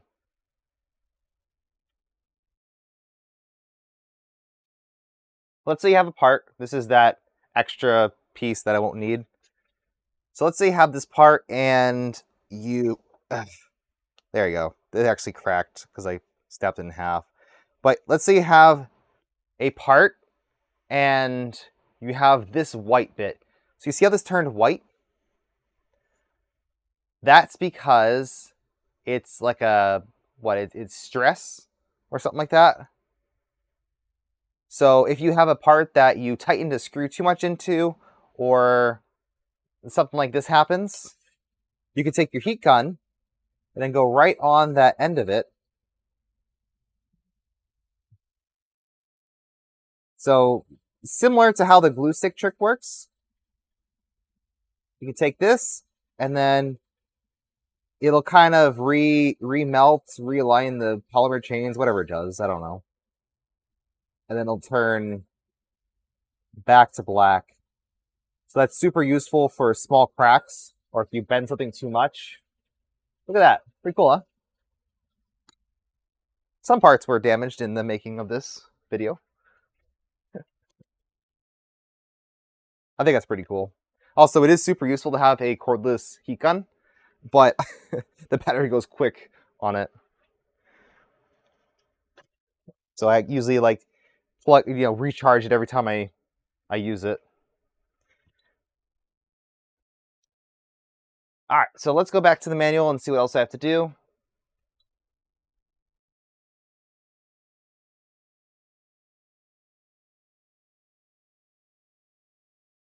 All right, so this is our A idler. We're gonna skip this because we actually already have it assembled. We literally just like put the pieces together like a little Lego. Not really much you need to know. B idler, again, skip that. A drive, cool. So now we're gonna start doing our getting our idler, our bearings in. But before we do that, we need to install that end stop. That's kind of critical. So let's kind of brainstorm how we're going to do that. I think step 1 is going to be turning off our soldering iron so we can get some solder out. I will note, I'm not an expert solderer. I can solder stuff, but I will probably show you an improper method. Just bear with me. So I'm going to find my electronics and try to find the wiring harness. Cable kit. Huh. So I'm not going to be using a lot of this cable kit. I don't need any of the wiring harness for the printer. That's this right here.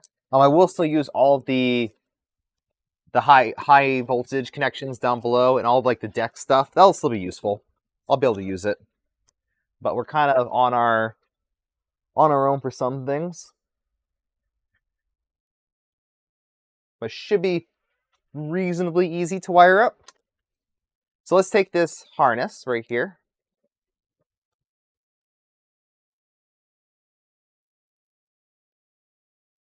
Okay, it does have a thermistor in here too, which I won't need for this. Maybe we can use that with the V0. All right, so this comes with thermistor. What else does the kit come with? Oh, LEDs. Oh, cool. So LDO is now including Stealthchanger LEDs. I don't know if they did before, but they include this little pre-crimped. Let's see. I'll take it out for you. Pre-crimped LED kit like that. This is probably the hardest thing to wire up on your printer. So this is for a Stealthchanger.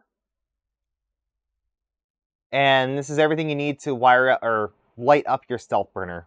So these are really useful to have. It's something that you can use on another build as well. Something that takes these neopixels. So that's cool. But I won't need that for this because I'm using Dragon Burner and it's different. Mustard burritos. Thank you for the follow. So that goes back in here. What was the other thing? Oh, the little like dragon thermistor. We don't need that. So we have these two things right here. These are both drag chain rated cables. We have okay, cool. We actually have three. This is Stealthchanger RGB. So it's a whole dedicated cable just for your RGB. That's amazing. But we won't need that. Then we have a XY end stop cable to connect to a end stop PCB, which is located on the XY joint. So on the printer, it's right here on this side. In my case, it's this gray part. So it's a little PCB that has both your X and Y end stop. So we won't need that. We also won't need this big harness, which is a shame because it's quite nice. So, a couple options here. I will need to steal one of these two cables. We can either steal the RGB cable, which only has already only has two wires, which is exactly what we need for end stop, or I can cannibalize this 4-conductor end stop cable. So I'm thinking we're just going to use the RGB one because we don't need it, but you can do it do it either way. It'll still work fine. So what I'm going to do is try to find an end stop. I think I might have some in this mysterious box. Maybe. I had to use an end stop for something. I don't remember what it was, and they were extra. Let's see if I have some extra end stops. Just like plain bare end stop that I can solder to.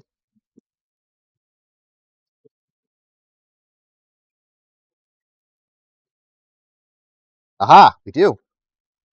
2 more end stops. Awesome. Great. So I'm not going to really show you on stream what I'm doing because I don't have the setup for it, but I'm going to be taking one of these right here. This is end stop. It's small. One of these right here has 3 pins on it. We're going to be soldering the outside pins. So 1 wire on each of the outside ones, and then configuring it whatever. It's either normally open, normally closed. Doesn't matter. Just important that we're not we're wiring it so we can control it, if that makes any sense. So we're going to solder one of those wires to the outside of each one of these connections, and I'll show you when I'm done.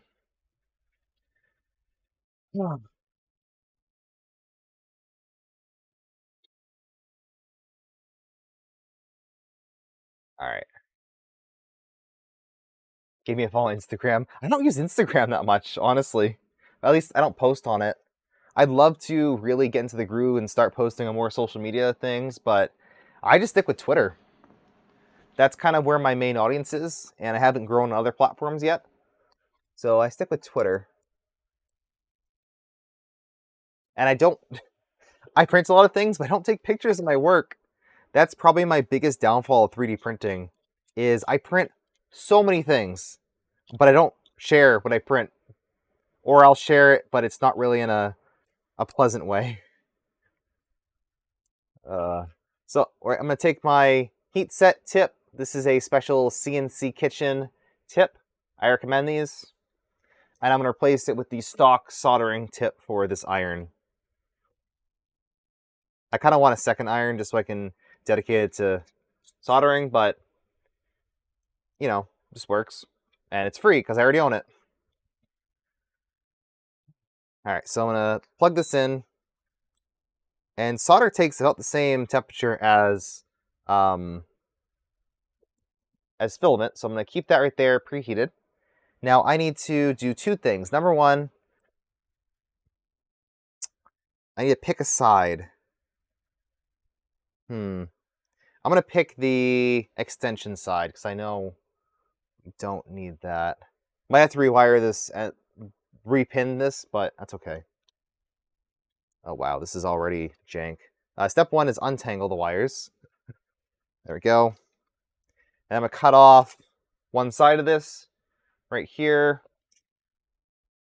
So snip that off. We don't need that.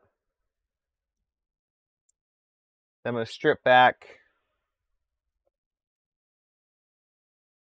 a fair amount on each one of these. Give myself probably, I don't know, about 10 centimeters of exposed wire.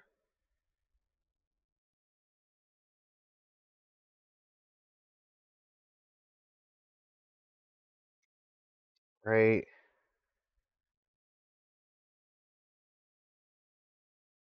And then I'm going to tin the wires with some solder. But before I do that, I'm going to find some heat shrink. Not completely necessary, but it will be a nice touch if I can find it. I think I have some over here.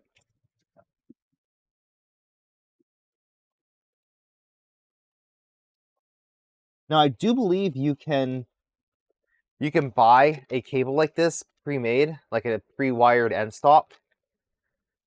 But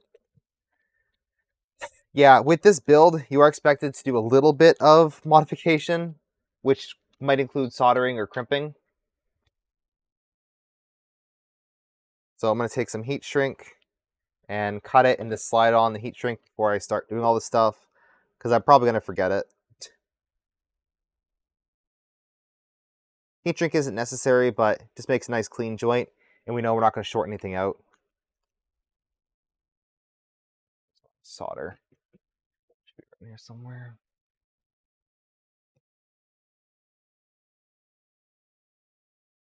There.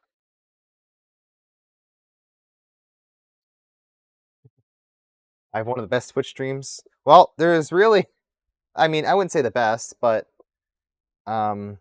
not really a lot of people that stream on Twitch about 3D printing. I've named a lot of them already.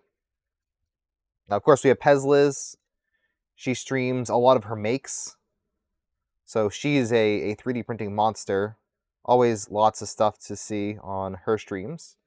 And of course, we have MakerDeck if you want to just watch 3D printing and engage with people who like 3D printing and other types of making. All right, so I'm just tinning this wire. Luckily, my desk is heat-proof, so I can go right against that. If you need to solder something, I recommend getting a silicone mat. They have some, like, how do I describe them? They are, they're little, like, electronics mats. There you go, like electronic silicone pads or mats. And those are extremely useful for soldering because that's heat-proof. Back when I did a lot more electronics projects, I abused mine. But I haven't really done a lot with electronics ever since I started 3D printing. So I'd love to get back into that one of these days too. So what I'm doing is I'm just tinning both connections. So I'm getting some solder on the end stop pins that I'm trying to solder. And I just tin the wire. All right. And then I'm going to solder them on. Major Gamer Geek, welcome on in. 1 month, 2 months, and now 11 months. Yeah, it goes like quick, doesn't it? Like, how long have I really been subscribed to this person? Oh my god, that long? So thank you for the support for that long. It means a lot to me. It's awesome seeing these long-time subscribers still hanging around. Even if you aren't subscribed, just being here for that long, that's crazy to me. So I really appreciate it. As I'm doing probably the least useful guide on how to solder something. This is one of those things I like doing off stream, take my time, but hey, we could do it. I'll show you what I did after the fact. Almost done.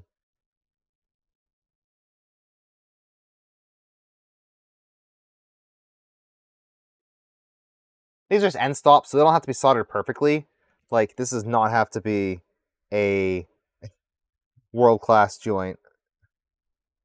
Just enough to make a electrical connection. It's an end stop. So it's a great way to practice soldering. Alright. Alright. Should be good. And I'll show you what I did. Anyone shows details sloppy soldering? Hey, I'll show you. I'll show you. Don't worry. I just can't show you as I'm soldering because I don't have a camera right there. So this is all I did right here. So I soldered on 2 wires, one on each side right here. And I left plenty of room so I could just, make sure it's a good connection. See, just like that. And I'm actually going to cut off that middle pin. I don't think I need it. So let's just cut it. Just get in the way otherwise. So just snip off that middle pin, so we just have the outer 2 pins. Come on, focus. Just like that. And then I'm going to take my heat shrink that I put on before I soldered, and then slide that up. I made it long enough so it would cover the whole thing. And then I'm just going to heat shrink this to that part. So I can kind of show you that process, which is easy peasy. So just make sure, kind of just hold it upside down, like that. And then go back and forth, out of focus, until it starts to shrink. It takes heat to shrink it. Imagine that.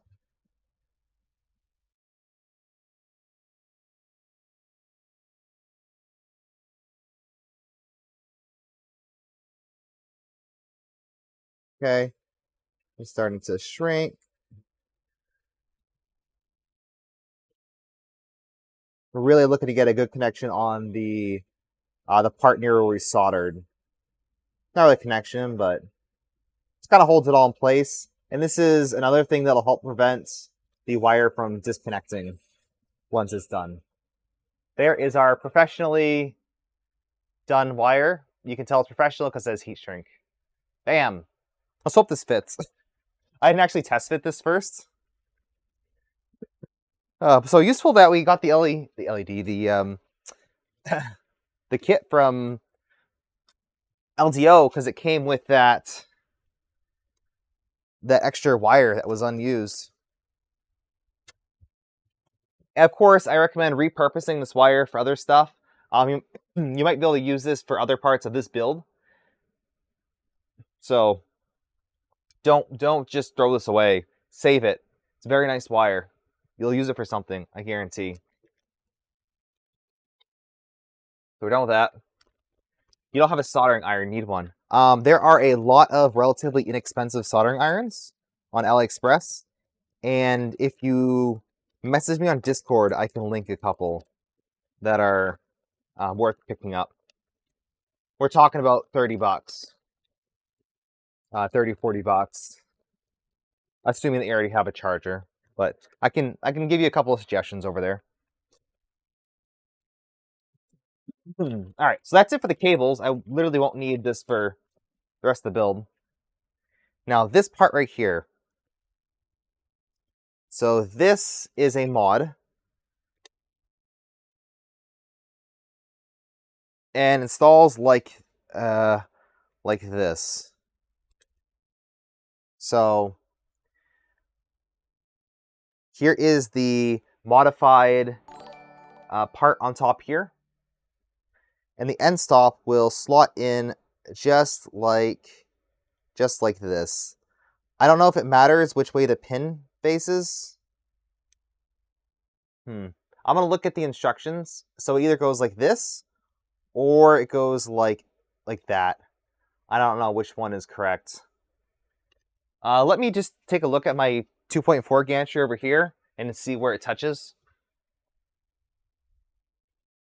Just as a sanity check. Okay, so it's that top part. So the whole, yeah, it looks like the whole thing touches, so it doesn't matter. I'll put it towards the inside, I guess. So this will need a self-tapping screw. So one of your little, is it M2 self-tapping? It's the one with the sharp threads on it. Right here, self-tapping screw, M2 by 10. You need one of those. For some reason, just one. It has one... on one side, it has a little bit of a nub, and that kind of holds the end stop in place, and the other one you screw in. So let's see if I can actually show this. So I'm having the end stop face towards the outside of the printer, which has this part right here. This is the outside. Then I'm going to screw in this M2 by 10. Hopefully that is a good size.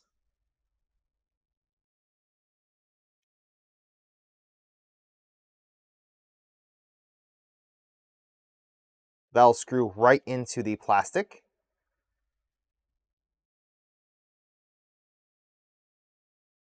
And make sure this is aligned on that little nub.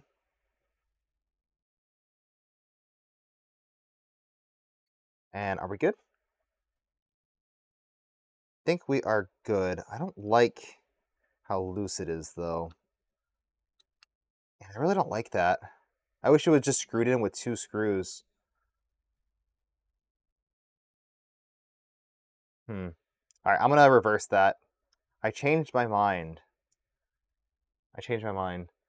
So I'm going to flip it, and I'm gonna screw it in on the side that has the, so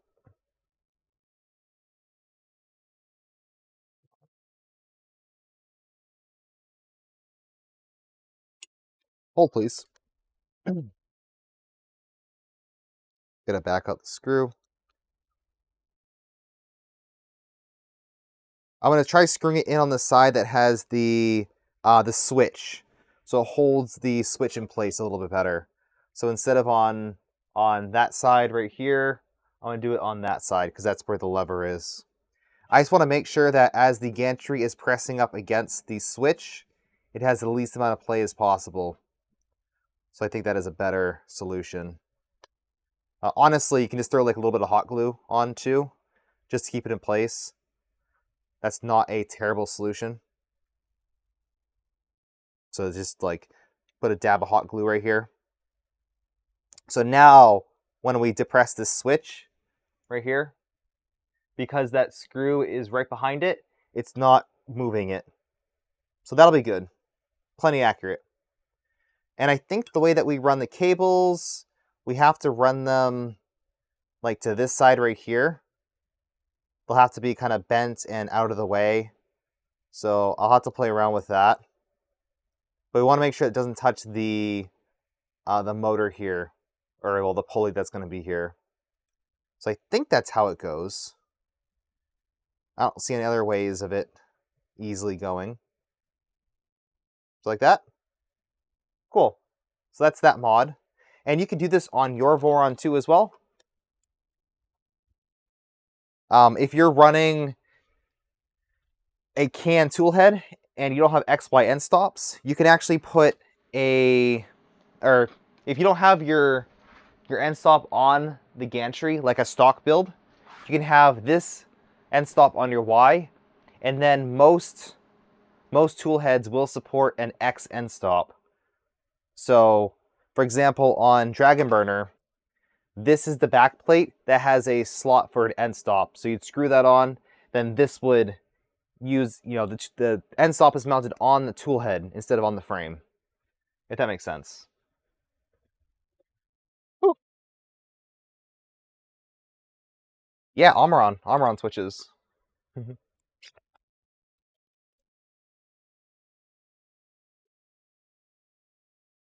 right. Your ongoing codes for Playmaker. You'd have to check the Discord. I'm not sure. Hello, TS Victoria. Welcome on in. So we finished up this wiring, and now we can continue with this.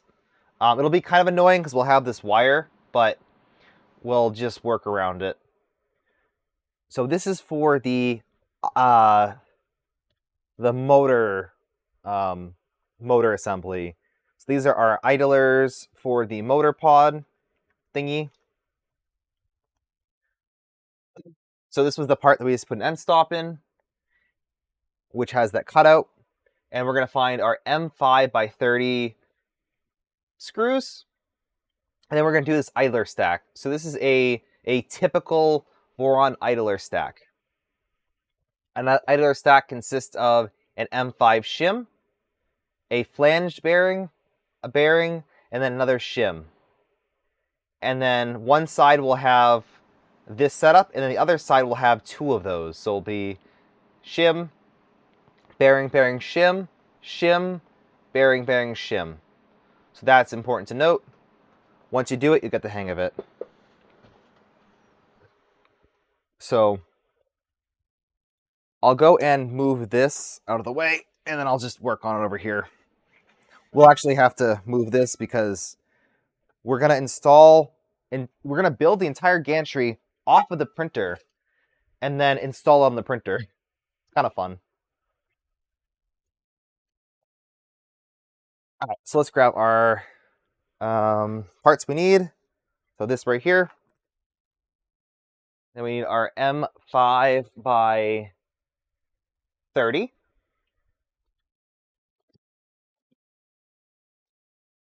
M5 by 30.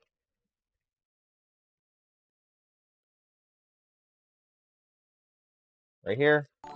No, that's M3 by 30. M5, M5, M5. M5 by 40. Well, M5 by 30.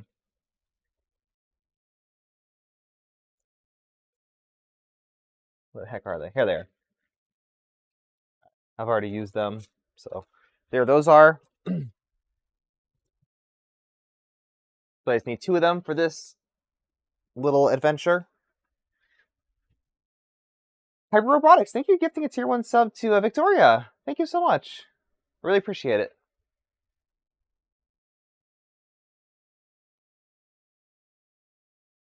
So according to the, let's see, according to this, if I have it facing like that right there, a little bit.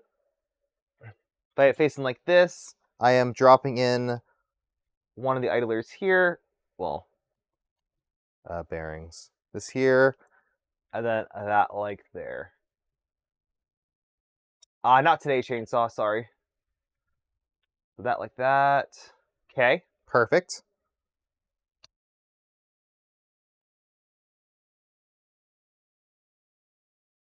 Actually, chainsaw, maybe.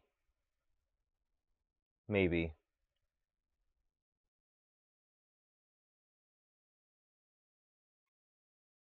Okay, and then we're gonna line this up like the picture has it. So this one right here just takes the one idler stack.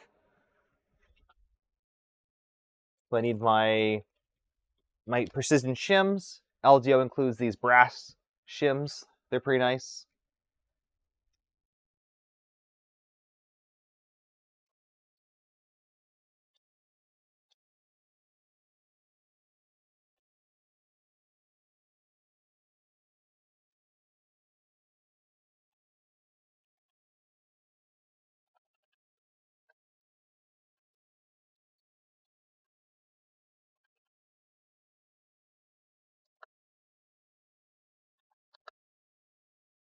All right, and I need my bearings, which are in the motion kit. So these are the flange bearings we need. They look like this. Let's just dump them out. So it goes. Repeat after me. Shim. Bearing. Bearing. Shim. And then shim. Bearing. Bearing. Shim. Shim. Bearing. Bearing. Shim. Yay, you did it. Congratulations. All right, and then we take our top cover for it, like this, not like that, like this, and you slide it right over. You'll note that on this side right here, it has a little bit that sticks down to fill up the missing room. That is normal. And you'll note that these don't actually press in. You'll be screwing these into plastic. Not very tightly, but you will be screwing the plastic. So, carefully grab this whole thing and grab the bolts so they don't fall out, and then flip it upside down. Okay? Just like that. And then you're going to screw these in a little bit on each side. Just like that. And then double check that everything is aligned. Make sure that all of these pieces, it looks like it goes together well without any major gaps, etc. So this is how it should look.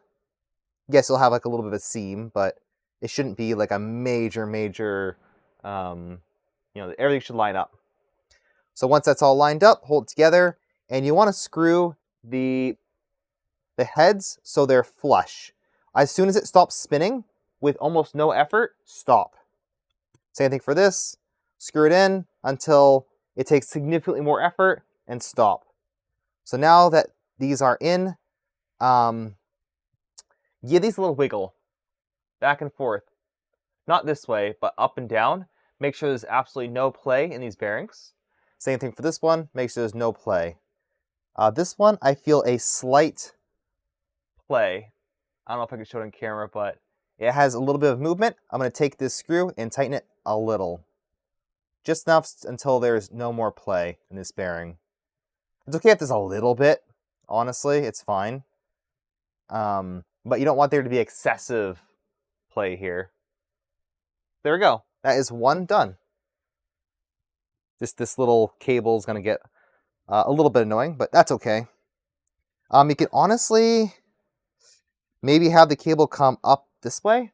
Let me look up this mod real quick and see how they ran the cables. Did I lube the bearings? No, these are sealed. These are sealed bearings. So technically you can just remove the little seal and lubricate them, but that's not necessary.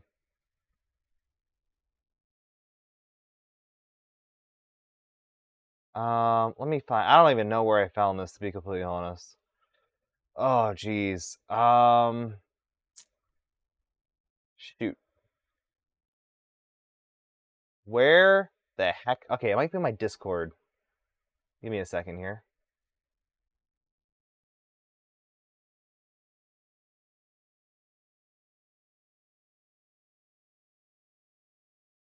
Yeah, it's a Heart K mod.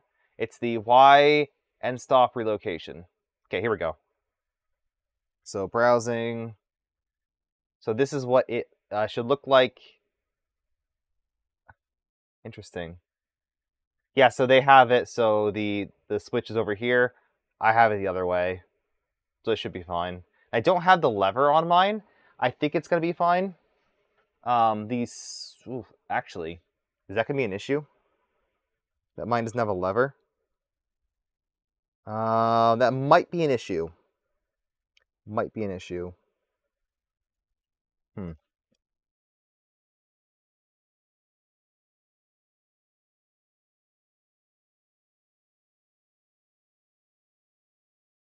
I'm still able to actuate it. It does stick out enough, but yeah, I'll keep my eye on that. I'll try it.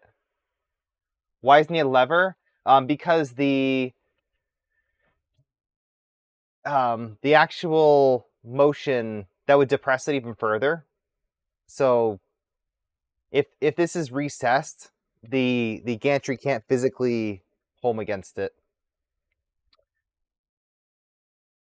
So yeah, I don't know. I'm not sure. If that's the case, then I will have to modify this part. Actually, this part should be modified so these walls don't stick out as much. So like the walls on this side are here, that's not needed. Like these aren't needed right here. So I can just like go into CAD and shrink all of this. I think I might do that because I'm not confident that that's going to home correctly with this specific switch. Yeah, so I'm going to reprint that. I'll modify this part, but that's how that works. And how is it wired? Oh, I see. I see. There's a little... Yeah, so you can do this as well. This is what it's designed for. I might do this. I wasn't going to originally, but if I'm going to reprint this, do it off stream. This is how you would wire up this specific mod. I'll put a link in this in the video description. But you take what essentially is a PCB plug, a PCB port that comes with a lot of these little JST kits, and you solder some wires to it, and then you can solder to the switch.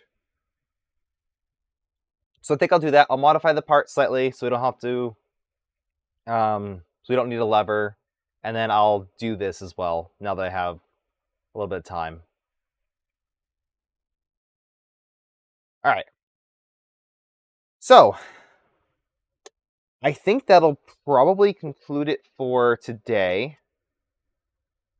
Because I can't build the gantry until I get this part reprinted.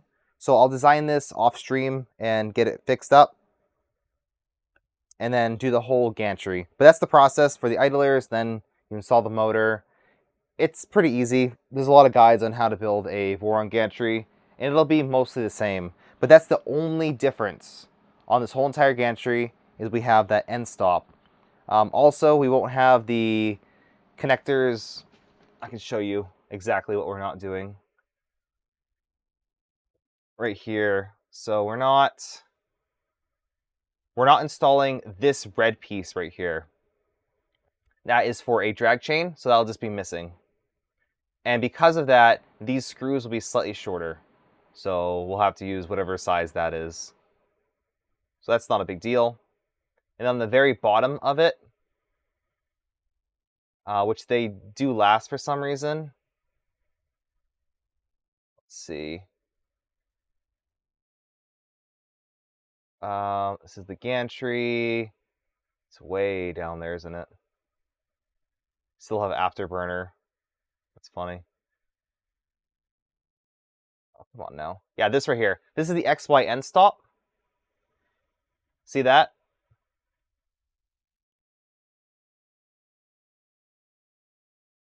So the end stop typically screws onto the bottom of this XY joint right here.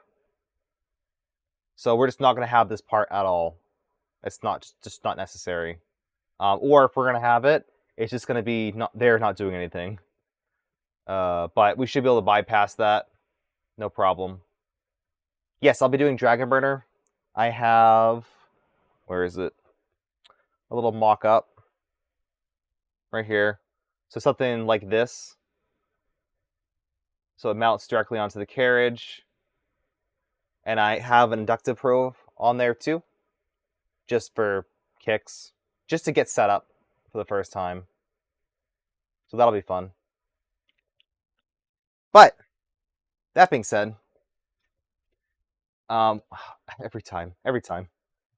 That will conclude it for today's episode. So again, off stream, I'm going to probably finish up the gantry. It goes pretty quick once you get everything assembled. Not a whole lot to it. Just making a lot of these idler stacks and installing them, and then getting it onto the extrusions. And then I'll probably end up mounting to the frame. That process is pretty simple if you don't use a mod. So I'll be just doing the stock 2.4Z. If there's any issues we run into, I can swap out in the future. Not that big of a deal. So yeah, next time you tune in, I might have the whole gantry on the printer. And then we'll start working on the tool head and then kind of wrap things up. So thank you all for tuning in live over on YouTube. Thank you everyone watching live on Twitch as well. Well, I guess you're not live on YouTube. Oh well, it doesn't matter. Huge shout out to LDO for helping with this kit. Thank you to Polymaker for providing the filament for this build. And then thank you to all the other vendors who have supplied anything for this to get up to this point. This is an amazing community. I love being a part of it. And I really can't wait to have this printer going. We're going to do some multi-color prints, multi-material prints. Lots of cool things coming in the future. So hopefully, if you're interested in this printer, you'll check out one of the affiliate links down below on how to get your own 2.4 kit. And if you don't want to build a Tapchanger, Toolchanger, and you want to build a standard Voron like the Trident 2.4, V0, maybe a Micron Plus, etc., I'll have links for all of that down below as well. Lots of cool projects you can do. So, that all being said, thank you all so much for watching. Make sure to hit that like button down below if you haven't done already. It helps boost the algorithm on YouTube and does all kinds of crazy things. Also, you should be subscribed because there's plenty more of this coming in the future. Plenty more, so stay tuned. Catch me live on Twitch, twitch.tv/zombiehedgehog. I typically stream around 10 o'clock Eastern time on most days of the week. So you should be able to find me around. Join my Discord if you haven't already, so you can keep in touch and then know when I go live on either Twitch or YouTube. And that's about it. So reach out if you have any questions. Otherwise, have a great night, good morning, good evening, and goodbye.